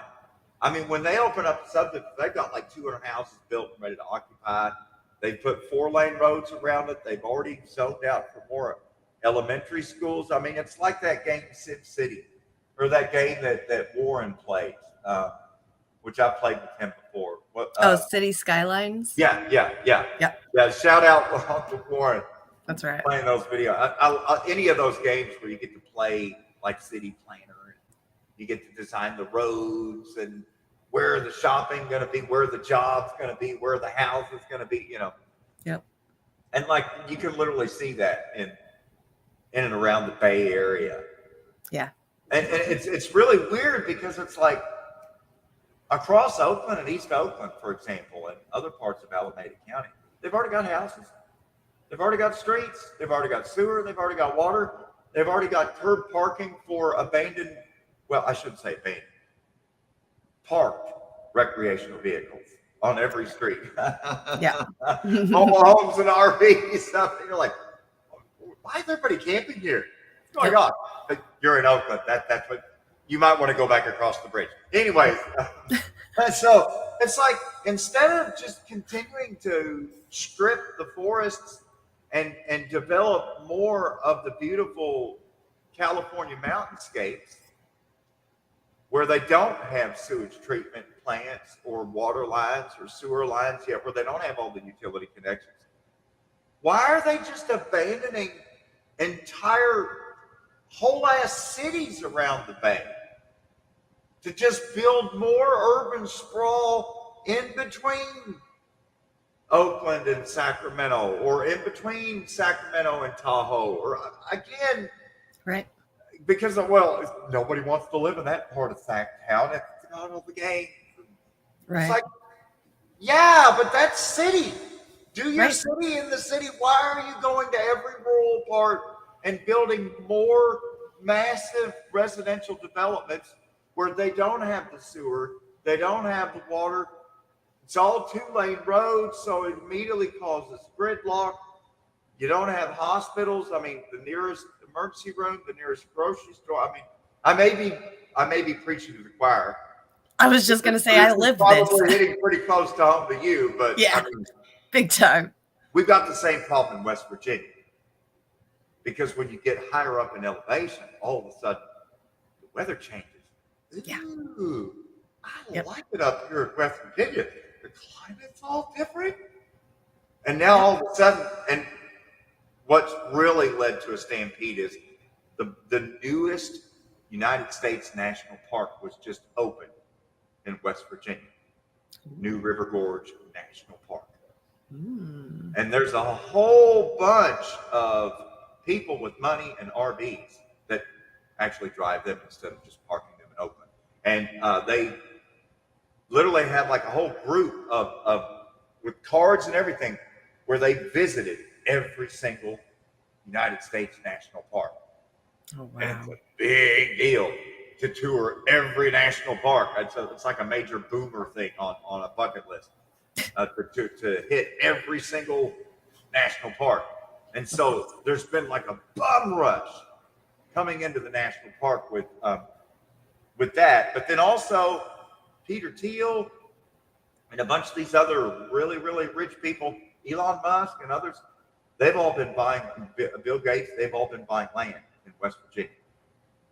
And they're talking about new transit, because they have Amtrak and other transit into West Virginia, where they can get right back over to Penn Station or Union State, wherever they could go. And so, due to that close proximity and the mountains, there's like a whole gentrification that's happening, particularly in the rural, central, and northern panhandles of West Virginia, because they all want to live in this weather. But then they're pretty much building vacant houses that just sit vacant. Yeah. I should let you speak more to this, because the only thing I have to say towards that. It's the same thing around you and Lake Tahoe. Same exact thing. They spend all this money, they put in this nice 2-lane wide concrete driveway with stone and gates and everything, and they're not even there but like 2 months out of the year just to go skiing or whatever. Right. And that's how it is out here. It's because at least I can only say for my area is that they keep us unincorporated. This whole entire mountain is unincorporated. So we're at the whims of a board of supervisors who lives down in the rich city area of, what is it? It's like right next to Pasadena. It's super, super rich. Rancho Cucamonga. That's where our lowest form of government comes from, is down in there. So we're totally forgotten about all the time. And that's just what they do. You know, it's very private. That's on purpose. Yeah, of course. Because when you get that much money, you want your privacy. You want to be forgotten about. Yeah. You want less government. Yeah. And it's the rich people up here that get what they want. The government at the end of the year and get a huge subsidy or something like Amazon and Walmart and others do. I mean, it's really something, the biggest recipients of government social safety net every year are the ones screaming to all the rest of us that we need to tighten our belts and pull yourself up by the bootstraps. And it's like, absolutely. Wait a second. Like, I mean, if you were to actually see the percent tax rate that like Apple and IBM and Amazon and Raytheon and Lockheed Martin pay every year, for many of them, it's actually a negative rate. They actually receive more money from the federal government every year than they ever even pay in taxes. And yet, that's certainly not the case for our household, and I'm sure not yours. Exactly. And that's the thing out here too. It's like the what you were saying, like the rich people out here that only live here maybe a month out of the whole year always get what they want. Like we've battled Nestle trying to stop stealing the water from Lake Arrowhead with an expired license for 20 years. We lost. But when airplanes go over the rich people's houses over at Lake Arrowhead, they can complain that it lowers their the cost of their house. What is it? The Quality value? of life?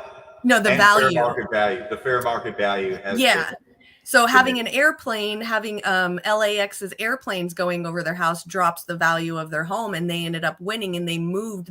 LAX literally moved their flight path over a couple of miles to us poor area right here. So we get the flyovers and they don't, and they get to keep the value of their houses. And that's just how it is. It's just it's constant fight for anything good, and the rich people go and complain and say, hey, I want this fixed, and they get it fixed.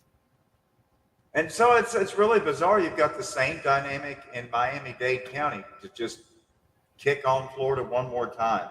Yep. You know, they've got a thing called king tides now, where literally high tide, literally it's 2 to 3 times a month now, where the high tide comes in and floods about 10% of all the streets in the city.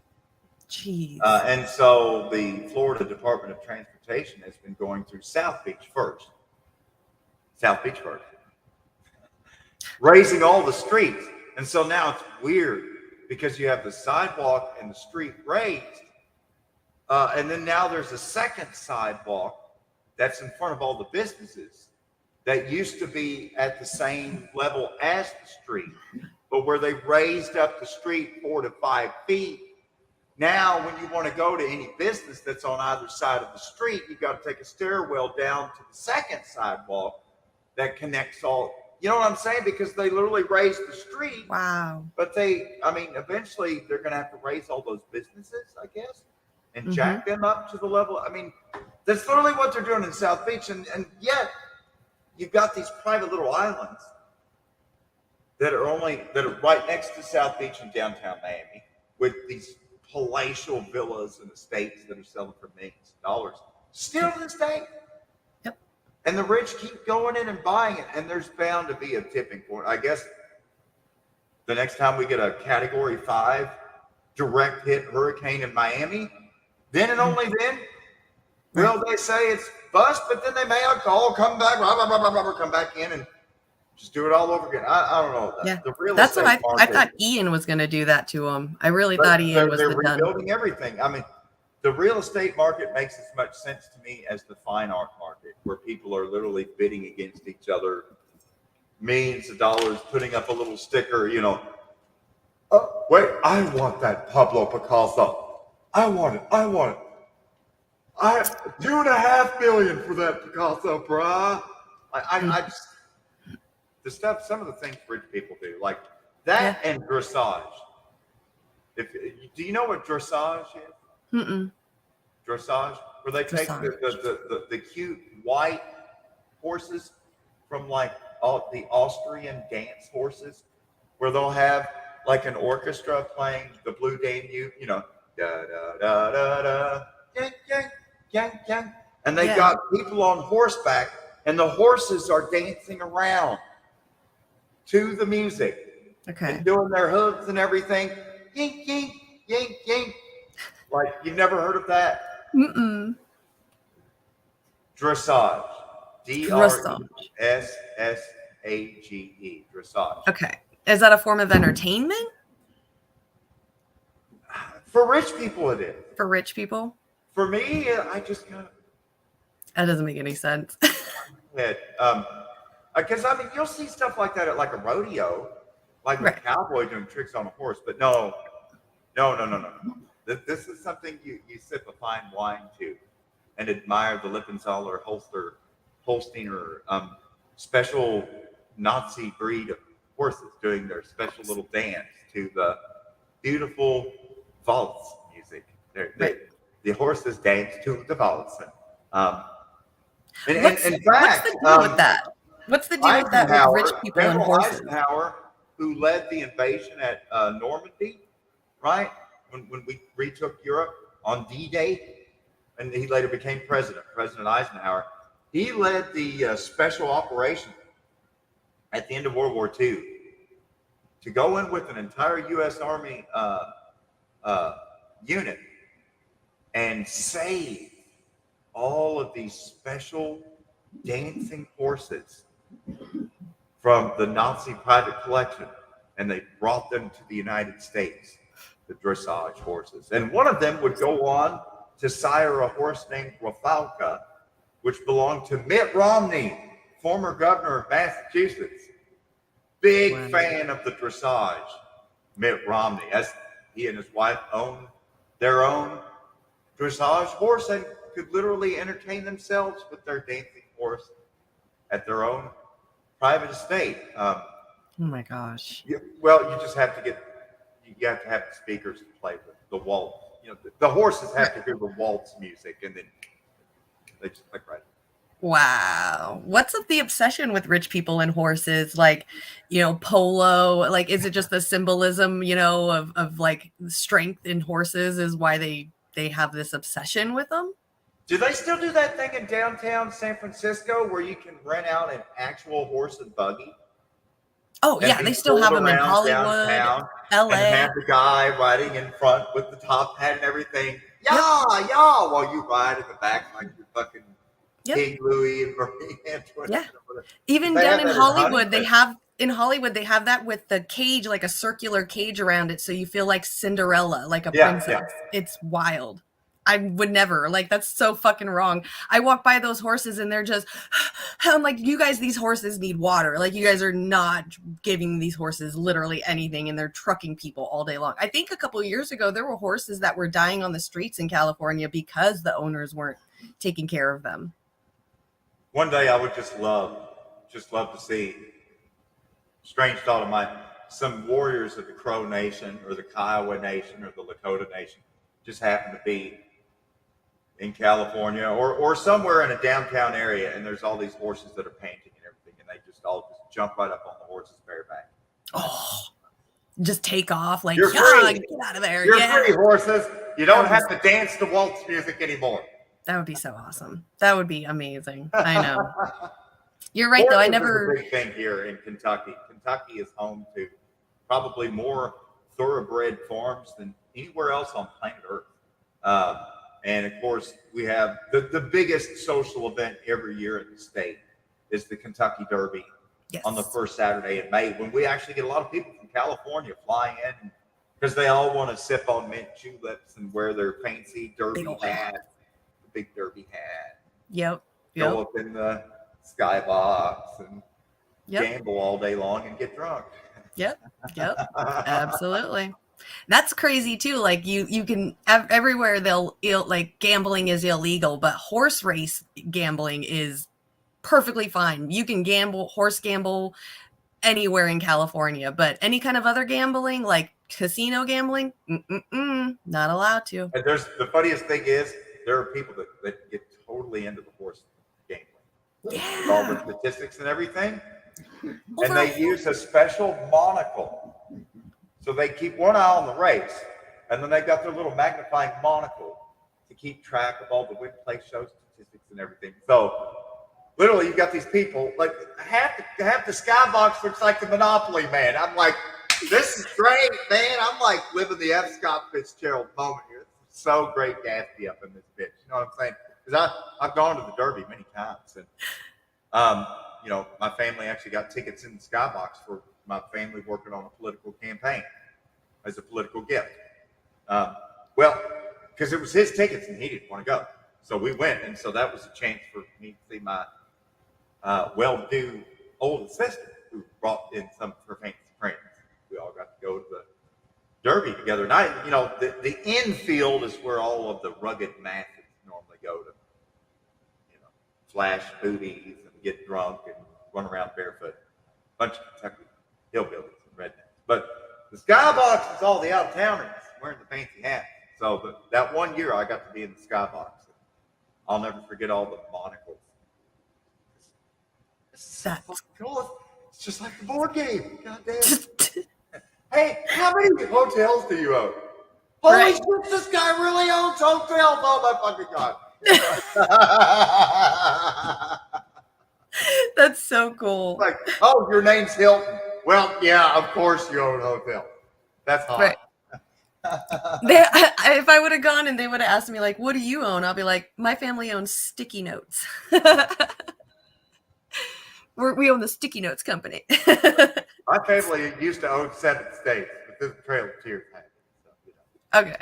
Yeah, I would come up with like the dumbest thing that my family owns, like just something stupid. We invented paper clips. And then we rescued them from Germany. Operation Paperclip. Look it up. That's right. Operation Paperclip. Well, that Paperclip was part of, wasn't Operation Paperclip part of like the South Pole, all that stuff with Dr. Bird and all of that? No, Operation Paperclip is where the United States military went in and rescued Nazis who were sure to be killed and executed by the Russians. Okay. And brought them to the United States and paperclipped a new photo with a different hairdo, maybe different hair color, different name, different everything. Operation Paperclip was basically the United States Witness Protection Program for the worst of Nazi war criminals. And that way, one day, Werner von Braun is working at the Panamunda Rocket Works in Poland, launching V-2 rocket after V-2 rocket, blowing up dozens of Britons at a time. Next thing you know, he's slapping together Saturn V rockets for the Apollo space program at the Redstone Arsenal in Huntington, Alabama, as the first director of NASA. Werner von Braun. I mean, the name Werner von Braun kind of little German sounding, Nazi-ish a little bit. The whole von thing. Anyway, I'm not trying to pick on people. It's just facts. Yeah. Now, the way a lot of Americans will spin it is that, well, you see, Yona, Operation Paperclip was like a Nazi NBA war draft. And the Nazis had all of these centers and point guards and power forwards, and the Russians wanted them to play for their team, and we wanted them to play for our team. So we had to go in and draft them before the Russians could use them to do bad stuff for them. Okay, that's total complete bullshit lie. Let me tell you something.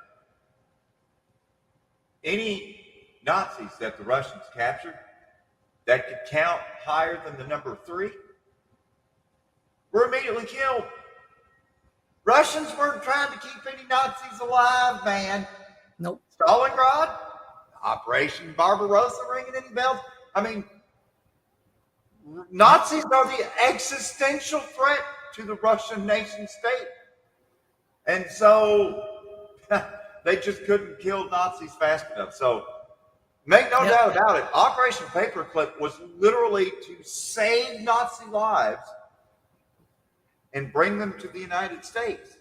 And so that's where the theory that some have put forth, that the United States of today is essentially the Fourth Reich, in that we have Nazi war criminals in positions of power and influence all throughout the country, particularly in the national parties. Debbie, what's the chick from Florida with the ramen noodle hair? Debbie Wasserman Schultz. Wasserman Schultz. Yeah. Definitely not a Nazi name. Definitely not a Nazi name. Well, actually, that's totally a Nazi name. So, very German. I'm not saying that she was a Nazi. Schwarzenegger, definitely not a Nazi. Schwarzenegger's dad, fucking SS Nazi, goddamn. I mean, fuck, there's pictures, man. Gustav Schwarzenegger, wasn't that his name? I think so. Was it Gustav? Yeah, with the literal SS, and then, of course, Schwarzenegger, who would go on to be governor of California as well, at one time went on Twitter and said, "Fuck your freedoms." And I feel like he was channeling his dad at that moment. Of course. He was even wearing a brown shirt, unironically. Unironically, right? Right. Fuck your freedoms. Yep. Hey, buddy, that may fly over in the Habsburg Empire, in Austria, Hungary, but not here in America. Right. We like to, you know what? Just fuck around and find out, France. We'll call them freedom fries again. Right. We're about freedom over here. This is America. Yeah. Because freedom fries, that's the hero of America. Jeez. I love how we can virtue signal and just be so completely artificial and shallow with everything. Because the world is going to hell in a handbasket, so we might as well have fun. Like, you remember that latest video I made? Like you made some comment. You're like, I hate it when they say, you want to. And when I heard that, I was like, oh, now I have to make a song just for Jimmy, and I have to work that in there somehow with the you want to. And like I was thinking about how Warren and I always like to tease you about your Oklahoma accent with legs and stuff. And I so know. I thought I'm going to open up this video with Valley Girl. And so I found the most pretentious Atari gaming video from like, it had to be like 1984 or something, with just the most over the top Valley Girl accent. Oh, like gag me with a spoon, you guys, Mhm. Because again, it's just pretentious. It's so artificial, and Yep. it just takes me back to that time period that was so much more innocent. Because today, it's all about your person and your persona. And we equate person and persona with a human being. But really, your person, your persona is kind of like, I mean, for Yona, it's the same. Whether you meet Yona on the street or Yona in the beautiful Section 8 or Yona on the air, you just get the same Yona. But for some people, no judgment here. Some people choose to disambiguate their regular life person from their stage persona or their web personality. Yep. To the point that you've got the whole meta thing, like with the avatar and everything, to where it can even become like you're transiting back and forth between your real self. I mean, kind of like the rock star life in many ways, like where you've got the rock star in the comfort of their own home with their intimate circle, and then you've got the rock star that other people get to interact with on the road, Yep. or online, as however the case may be, And I feel like some people are getting affected with like this kind of like a rock star mentality, like where you get so invested into your web personality, your it's like your brand almost, like you're a corporate brand, Yeah. And you get so invested in it that it starts to become your life. Yeah. And all of a sudden, now you've become this caricature of what you may or may not actually even be. I don't know. I mean, I've heard a lot of people saying eventually you have to like take a break from social media and everything and become toxic to your own identity. I don't know how I got on this subject, but no, you're absolutely right. I feel that. I've lived that. I mean, as a dancer, I had two different lives. The life that I lived at work as a dancer for my customers and the life that I lived at home for my children. So yeah, I used to call it masking. It was I definitely lived that dancer life, even sometimes outside of dancing, just because it was a lot more confident than me. So I would mask and wear her all the time and faked it until I made it. And I could see how you're saying like, online culture, being a content creator is extremely toxic unless you understand that there is that aspect of yourself that could possibly come out. So now I've learned. It can throw you out of balance. Yeah. It can throw you out of balance. And so I feel like you just become a person you don't know anymore. Grounded, and if you don't have a way of regrounding and recharging your batteries per se, it can really knock you out of balance. I don't know how else to really. You just end up becoming a person that you don't know anymore, and you're just like you're this person that you don't know who you remember who you were, but you know that that's not who you are anymore, and it's confusing. So, but that's I've gotten, for myself at least, I've gotten past that point to where I am now do have this good balance of this humble, sweet, caring, empathetic Jimmy, but I still have this like confident, I'm not going to take any shit Scarlet on the side that I will never forget. It'll always be in the back of my head. But there were some years there where I was just straight up just Scarlet for a while because I had to fake it until I made it, because I was like, I lived that, what you said, that rock star lifestyle. I moved up to this mountain and I'm like, I'm going to be the coolest person on the mountain because I'm the shit and I'm awesome. And didn't end up that way at all. I got a nice taste of humble pie, and I was like, oh, okay, this is the real world. You just have to balance I the like two. to think of it as like my turtle shell. Yeah. Because for the longest time, it felt like this protective turtle shell where I could assume, like as a lead singer, I always used my government name, Daniel Anselmo, the name that was passed down. Well, actually, Salvatore Anselmo, the name that my father had, that my grandfather had, that my great grandfather had. I mean, when I went through the genealogy, for the last 7 generations, the oldest son has been called Salvatore Anselmo, and so that was passed down to me from my father's side of the family. And so my character on stage was Zelmo, eccentric clothing, and kind of like a Perry Farrell type histrionics on stage and everything. For those that remember Jane's Addiction, or maybe his later thing, Porno for Pyros, Perry Farrell. But that's kind of who I patterned myself after. And that was my stage persona. And so, even though I didn't really have that much confidence in singing or being out in front of the stage, I was actually kind of introverted and lived a very sheltered life, constantly reading books in the forest, literally hated TV. Very, very isolated existence growing up, doing rural land surveying of mountain tracks and tripods. So all of a sudden, I'm just literally thrust out in front of the band in the limelight. And so I immediately kind of created this little turtle shell for whenever I'm literally up on stage, stripping off clothes and dancing and just trying to keep everybody entertained so we can get another gig, so I can get this money and go back home. But then, like, when I'm back home, I'm not Zelmo, and in my most intimate space, I was always just Yona, just a little Cherokee bear. And so really this last year and a half, it really kind of began when I talked to Shane literally a year ago on the phone.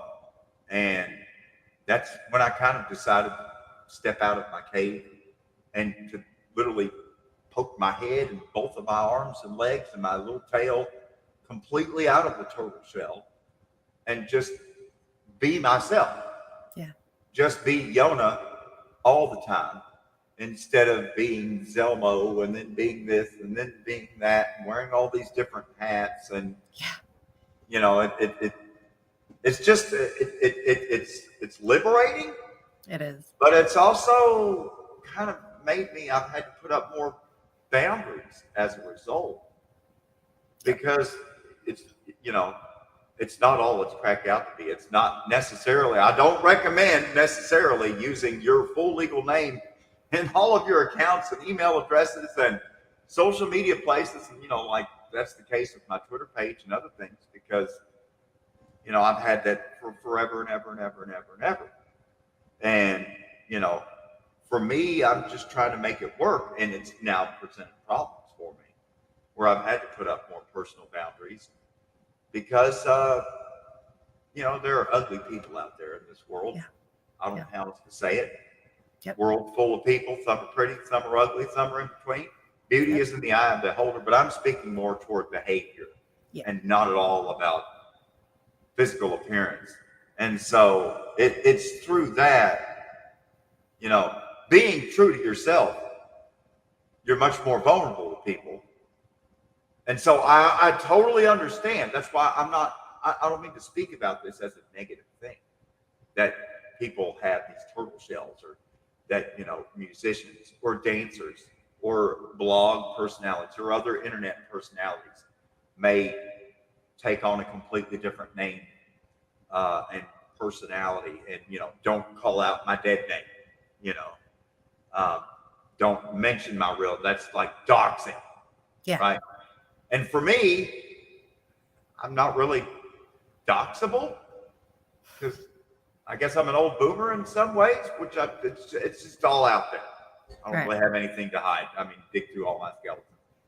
Have fun. Wear gloves. It's going to get slimy. I can't believe I'm still alive. Same. But I keep my secrets, though, for sure. I really appreciate the difference between web life and in real life. And my challenge with each show that I do is to try to connect things back to the IRL. Because before we had the internet, you know, for a large part, most traveling musicians, most dancers, most entertainers weren't getting the limelight. Yeah, they were working on stage in front of lights, very bright every night, but the whole Hollywood dream of limelight, the whole Academy Awards dream of, winning Grammys for your music. Yeah.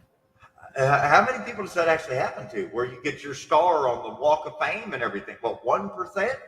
Yeah, pretty And much. so the rest of all of these entertainers working to keep Americans happy enough to go back and shuffle back to their miserable jobs, are living in the shadows, invisible. And that's the whole reason why I've decided, amidst everything else going on in my life, to just keep coming back and doing more shows and writing more articles and giving more voice to the voiceless, because it's only become more easy to ignore most Americans. The ones we're going to call them the West Palm Beachers. Because all we ever hear about is what's happening on Palm Beach Island. Mm-hmm. Whether it's at the Royal Poinciana or the Mar-a-Lago Resort, or God forbid another Champlain Towers condominium building instantly collapsing and killing half the residents because the concrete was disintegrating. Like what happened. Well, how long ago was that, Jimmy? What, a year ago that happened? Yeah, about a little over a year ago, I believe. I mean, that was the most horrifying video. If you can remember the video clip when that building actually collapsed. I mean, it was like the first part collapsed and there was like maybe 5 or 6 seconds. And then the rest of the whole building collapsed. I mean, I just couldn't imagine it. Right. Being one of the unlucky few that was in the second part of the building that collapsed. And so, didn't mean to beat up on Florida and everything today. So no, you're good. Florida. No, but, it's absolutely good. It's the history of Florida. Yep. And a lot of people don't know about it. And it's the same thing with the history of California. Yep. Los Angeles, Rancho Cucamonga, Orange County, all of those developments from San Juan Capistrano all the way up to Santa Barbara and back again. Yep. That stuff really wasn't developed until the California Water Project. I mean, they tried building a dam at St. Francisville. That dam collapsed catastrophically, killed all kinds of people. And then they tried again. They built another dam up on Baldwin Hills. And that was the first catastrophic dam collapse to happen on camera, because there was actually a Los Angeles TV station over top of the Baldwin Hills Dam, literally when it collapsed. But fortunately, they were able to get most of the people out of the way before it collapsed. And so after those 2 dam collapses, that's when they did the whole American Aqueduct and piped in water. They stole half the water from the San Joaquin drainage and ran another ditch all the way from the Colorado River through the Mojave Desert. All these, when they got the water to town, wasn't that Mulholland? Yeah, Mulholland, who was the city engineer. That's who they named Mulholland Drive after, right? Mulholland, he was the one that worked to get the water system in there. And then when that happened, that's like what, 1928, 1930s. Once they got the water system, boom, LA and Orange County blew up. So again, it's really been in the last 100 years that LA blew up, because prior to that, believe it or not, 100 years ago, Los Angeles County looked kind of like San Luis Obispo County. Yeah, for a while. Like Central Coast, which is very weird today. Yep, absolutely. Yep. All right, so we got about 30 more minutes, and I think we have a live coming on today at 3. So probably, yeah. So you got anything going on this week? Shows? I got a big super duper show coming up this Friday, December the 30th. I'm having all the big hitters coming on from Grand Theft World again with B1 and LD, and we're going to have another Hollywood Squares there. Which I love. It can be a kind of a challenge sometimes when you have multiple guests, trying to moderate. and keep the conversation going, but also make sure feelings don't get hurt and stuff. Right. But it's so much fun when you're in the midst of a huge round table conversation. And I just love to be a part of that whenever I can make it happen. Right. And then the other thing is one of my New Year's resolutions, which we'll get into this when we, on New Year's later on when we go Beavis and Butthead on the world. But one of my sneak peek New Year's resolutions is to sing and perform at least half of my music for the next year. At least every other song I do is going to be done with Cherokee instruments or sung completely in Cherokee, because I'm wanting my children to be able to sing along in Cherokee. And so it's important. And I've done some songs in Cherokee, but I've kind of shied away from it. And I've tried to do more songs in other languages, like Spanish or Portuguese or Arabic or Russian, to be able to connect to a larger audience. Because I just figured, when I sing in Cherokee, really only Cherokee are going to be able to understand it. But at this point, I'm like, screw it. I'm doing it anyway. So suffer with me. Oh, you mere mortals.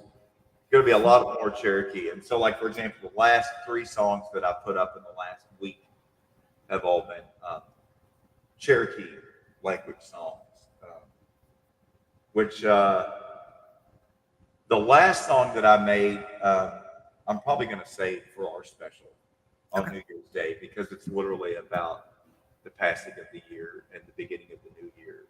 Okay. It's a song called Madonna Toscana, which in Cherokee means free thinker. Because if you don't know, that's my nickname for you, free thinker. Because when I think of Jimmy, I think of free thinker, like intellectual, right? Thank you. Madonna Toscana, free thinker. Because you're able to entertain so many different viewpoints and keep an open mind. And I think that's what makes you such a good moderator for so many different topics that you go into. Because, I mean, Thank people you. can tell you generally are approaching things with an open mind, rather than coming in with your own preconceived notions and ideas that you're just going to convert everyone to. Right. Because That's my biggest passion, is getting people to understand empathy. That's my biggest thing, is empathy. Putting yourself in other people's shoes, even if you have your own preconceived ideas about things, just put those down for a minute, understand somebody else's story, understand another person's story, and then come to a conclusion that way, instead of, this is what I'm taught, this is what I'm believed. I hate that when people like learn things and then they get to a wall and they finish learning it and they're like, this is the answer, this is it. And I'm like, no, break down that wall. There's more. There's bigger things out there. Absolutely. It's a real special place that you've carved out here with your show, because over the last few years in particular, the places where we can have civil adult conversations with people that are not all of like mind and opinion have become smaller and smaller. And so this place is truly a treasure at this point, which you've been able to craft. And it's because of your openness and your ability to continue to be a free thinker in an age that we live in now, where there's so many people with closed thinking and group thinking, almost like on a cultish level. Yeah. Where you're going against what everyone else is saying, and I just can't entertain that, because I'm sitting at this table in the lunchroom and not that table in the lunchroom.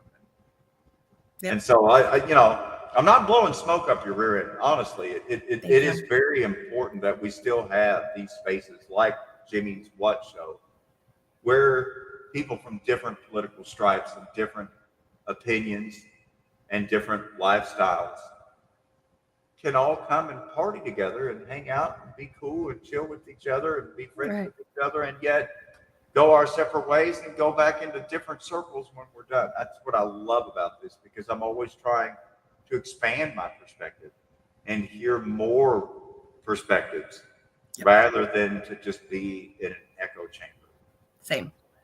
I'm right there with you. Absolutely. So you got Friday coming up, right? Mm-hmm. And then we got Saturday coming up for us. Well, it'll be Saturday night, Sunday morning. Yes, Saturday night, Sunday morning. Anything else coming up? Are you going to join me next Wednesday? Yep.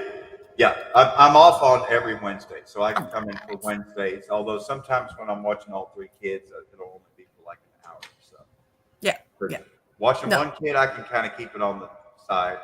2 kids pushing it, 3 kids. Yeah, you're Toughest busy. job I've ever had. Yeah, Hands you're down. busy. You're The busy for toughest 3. job I've ever had was never leaving the home and just I know. attending to the kids. And it's sad that even in this day and age, in the year 2022, that homemakers and people raising children, child care workers, it's like they're invisible. Yeah. There's a lot of people today that are like, I'll never have kids. Ew, yucky. I'd have to share my money and spend it on kids. I've heard people say that. Yep. It's like, God, it's terrible. Or I've had people attack me for being so human centric that I hate the earth so much that I keep having children. What's wrong with you, young? Don't That's you know weird. that humanity is cancer and humans are going to end all earth? And the humans are going to end all life on earth. Humans keep reproducing. Like, Oh my gosh. That's hold crazy. my drink, dinosaurs. Yeah, right. For If the brontosaurus farts didn't do us in, I know my farts aren't going to do it. Mm-hmm. But Yeah, Lana, agree. Raising kids is a goddamn job. It really, really is. but when it comes to raising kids, it's the most thankless job. It's one of the most difficult jobs, and I only do it occasionally on a part-time basis. It's my better half that's doing all the heavy lifting. But fortunately, we've decided to either one works or the other one works, but one is with the children 24/7. I just don't entrust the children to any child care or public school at this point. I just have so many trust issues when it comes to that. And if you go back in time, my first article of the next year, I swear today I will get it uploaded. The article that I've had written for KRTD for about 4 months. Yeah. I'm going to finally get it uploaded today. But the new article that I started writing on, I've actually got 3 articles that are written, but I picked out the one I'm going to put up for Christmas for the blog. But the new one that I'm writing about is about Horace Greeley and how the United States public school system came into being. And it actually originally began with factory owners wanting the mother and father to be able to work in the factory. And there had just been the scandal of child labor. And so child labor laws had been passed. And you couldn't work, little daughter and son on the same textile line as mom and dad anymore. So they came up with, well, we'll just put them on trains and ship them way out west. And that way the parents can just focus on work and then we'll let them see the kids later. Well, then, of course, they ended up stealing a bunch of the children or sending them all the way to Iowa and other places, Oklahoma, and saying, well, these are orphans. And just dropping them off. And then, there's all these orphan stories of growing up in Iowa and Oklahoma and elsewhere for 150 years of all these children that were stolen from factory workers in the New England and East Coast states and told by the factory, we're going to put them into a private school or a military school and they're going to be taught a trade. And then you can go visit them and we'll send you grade reports and blah, blah, blah. And then they never see the children again. Oh my gosh. That's how public school began. It was a way, it wasn't about the kids at all. It wasn't about education at all. It was about, we got to get the kids out of the way of these workers that we need to work That's harder, so fucked. more often. And, they still do that in China. Most workers that work in China, they don't get to raise their own children. Instead, they live in dormitories next to the factories where they work, like, what's that big place where they make the Apple iPhone? Foxconn. Yeah, Foxconn factory, where they make the Apple iPhones. Like, apparently it's such a fabulous place to work that they had to put up suicide nets. Yeah. Because so many people were jumping for joy straight out the window. Right. Right. But anyway, that's all that's coming up for me. I can just run my mouth nonstop, blah, blah, blah, blah, blah. But no, you're good. I really had to say something about that. And I had to tell you what your Cherokee name is. I knew eventually you were going to ask me, you know, you Yeah. got names for all these people. Well, I Where's have my mine. Cherokee name? I have one. I earned mine when I was about 13 years old. Even though my shaman gave it to me in Sioux, I still have it. So my name in Sioux, which I am Cherokee, but the name in Sioux is Anpo Wechakpewi, which is Morning Star Woman. That's my name. Yeah, with Choctaw Star. Yeah, so Anpo Wechakpewi. Ampo Mechakpewi, right? Anpo Wechakpewi. Yeah. Yeah. Yeah. Ampo Wechakpewi. Yep. Okay.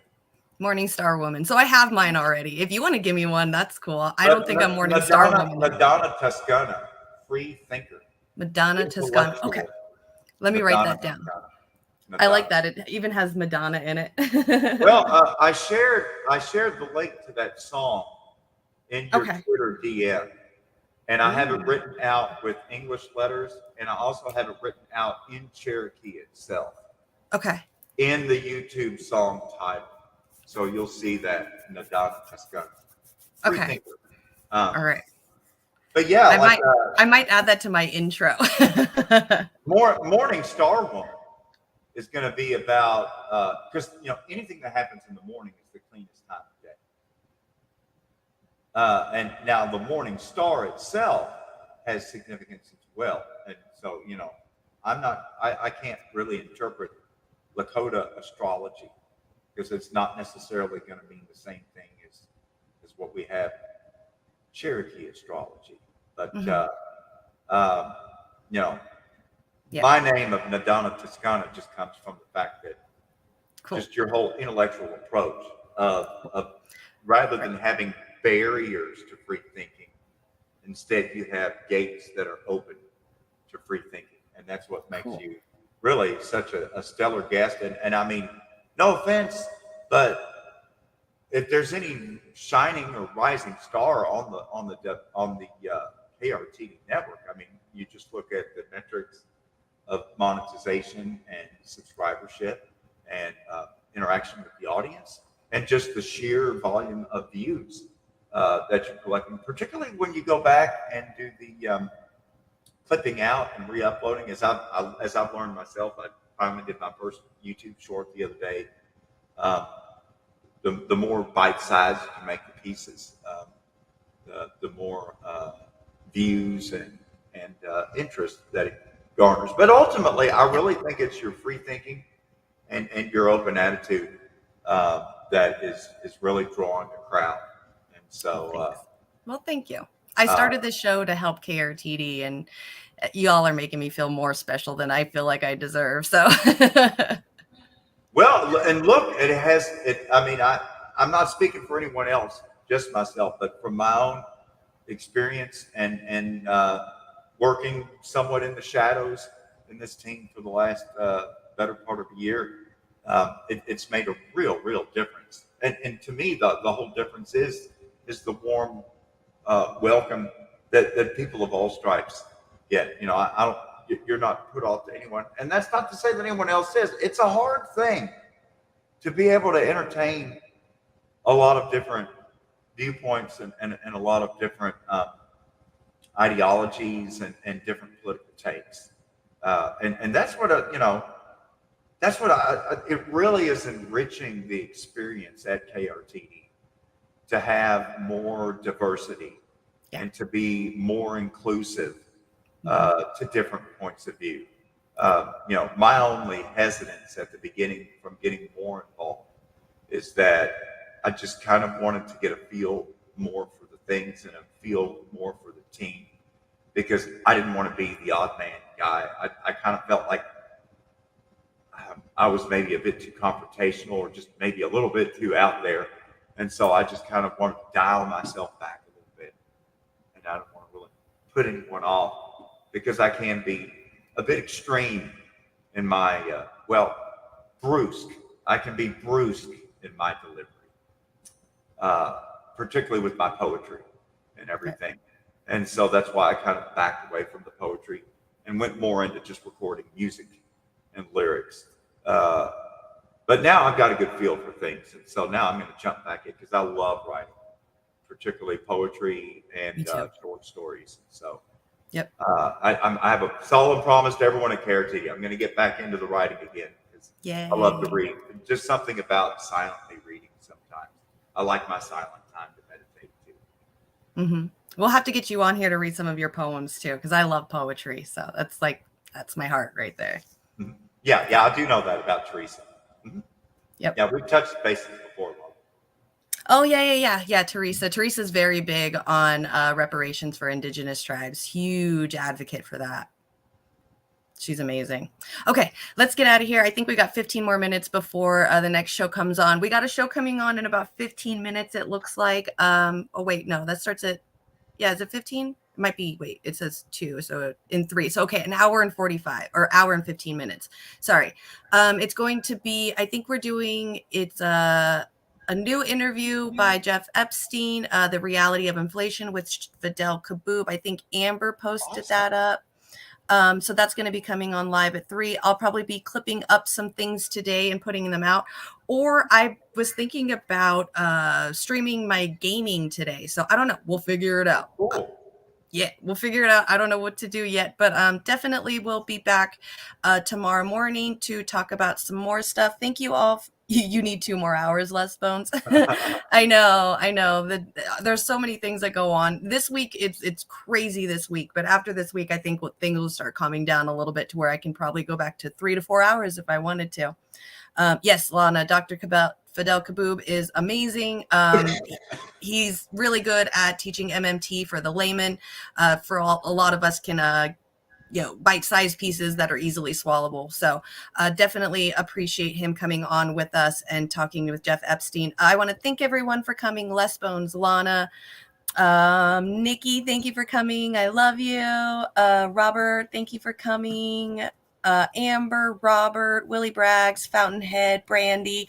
I think I got anyone that didn't comment. If you're just lurking, thank you for coming. Always a blast when Yona comes on. I absolutely adore you, Yona. You're like my favorite person ever. So yes, Yona will be joining us for New Year's as well. I'm going to be talking to Shane about that later on today, about getting us for the West Coast New Year's doing our Beavis and Butthead time. So that I can't wait for that. Other than that, I think we're done. I think we can get out of here. I think that's it. What is it today? Wednesday. I think also Warren should be interviewing Fiorella today too. So keep an eye out for Extra Booyah's YouTube I think that channel. comes on at 7 p.m. tonight. 7 Fiorella, Eastern? Yeah, 7 p.m. Eastern, I think is what I saw on Warren's thing. I'm looking forward to that. Yeah, that's going to be really good. Did you need a song to play out? Or, I mean, I've thrown 3 songs over there. No. I've got my old outro song. Actually, I do. Okay. Yeah. Cool. Your song that you told me today that you sent to me, I'm actually going to go download that later on today and add it to my new outro because I don't know the song that's in my outro. So, Nadana Toscana is the name of the song, which is your name. Yes, I know. I got to write it down so I can memorize it because that's how I had to learn my original, my first native name was I had to just write it down on a piece of paper like 50 times until I memorized it. So I'm going to have to do that again, which is fun. So, all right, let me get out of here. I will see you all tomorrow and I will see you next week. I love you, Yona. Thank you for coming out here, brother. Blessings to everyone. Take care, everyone.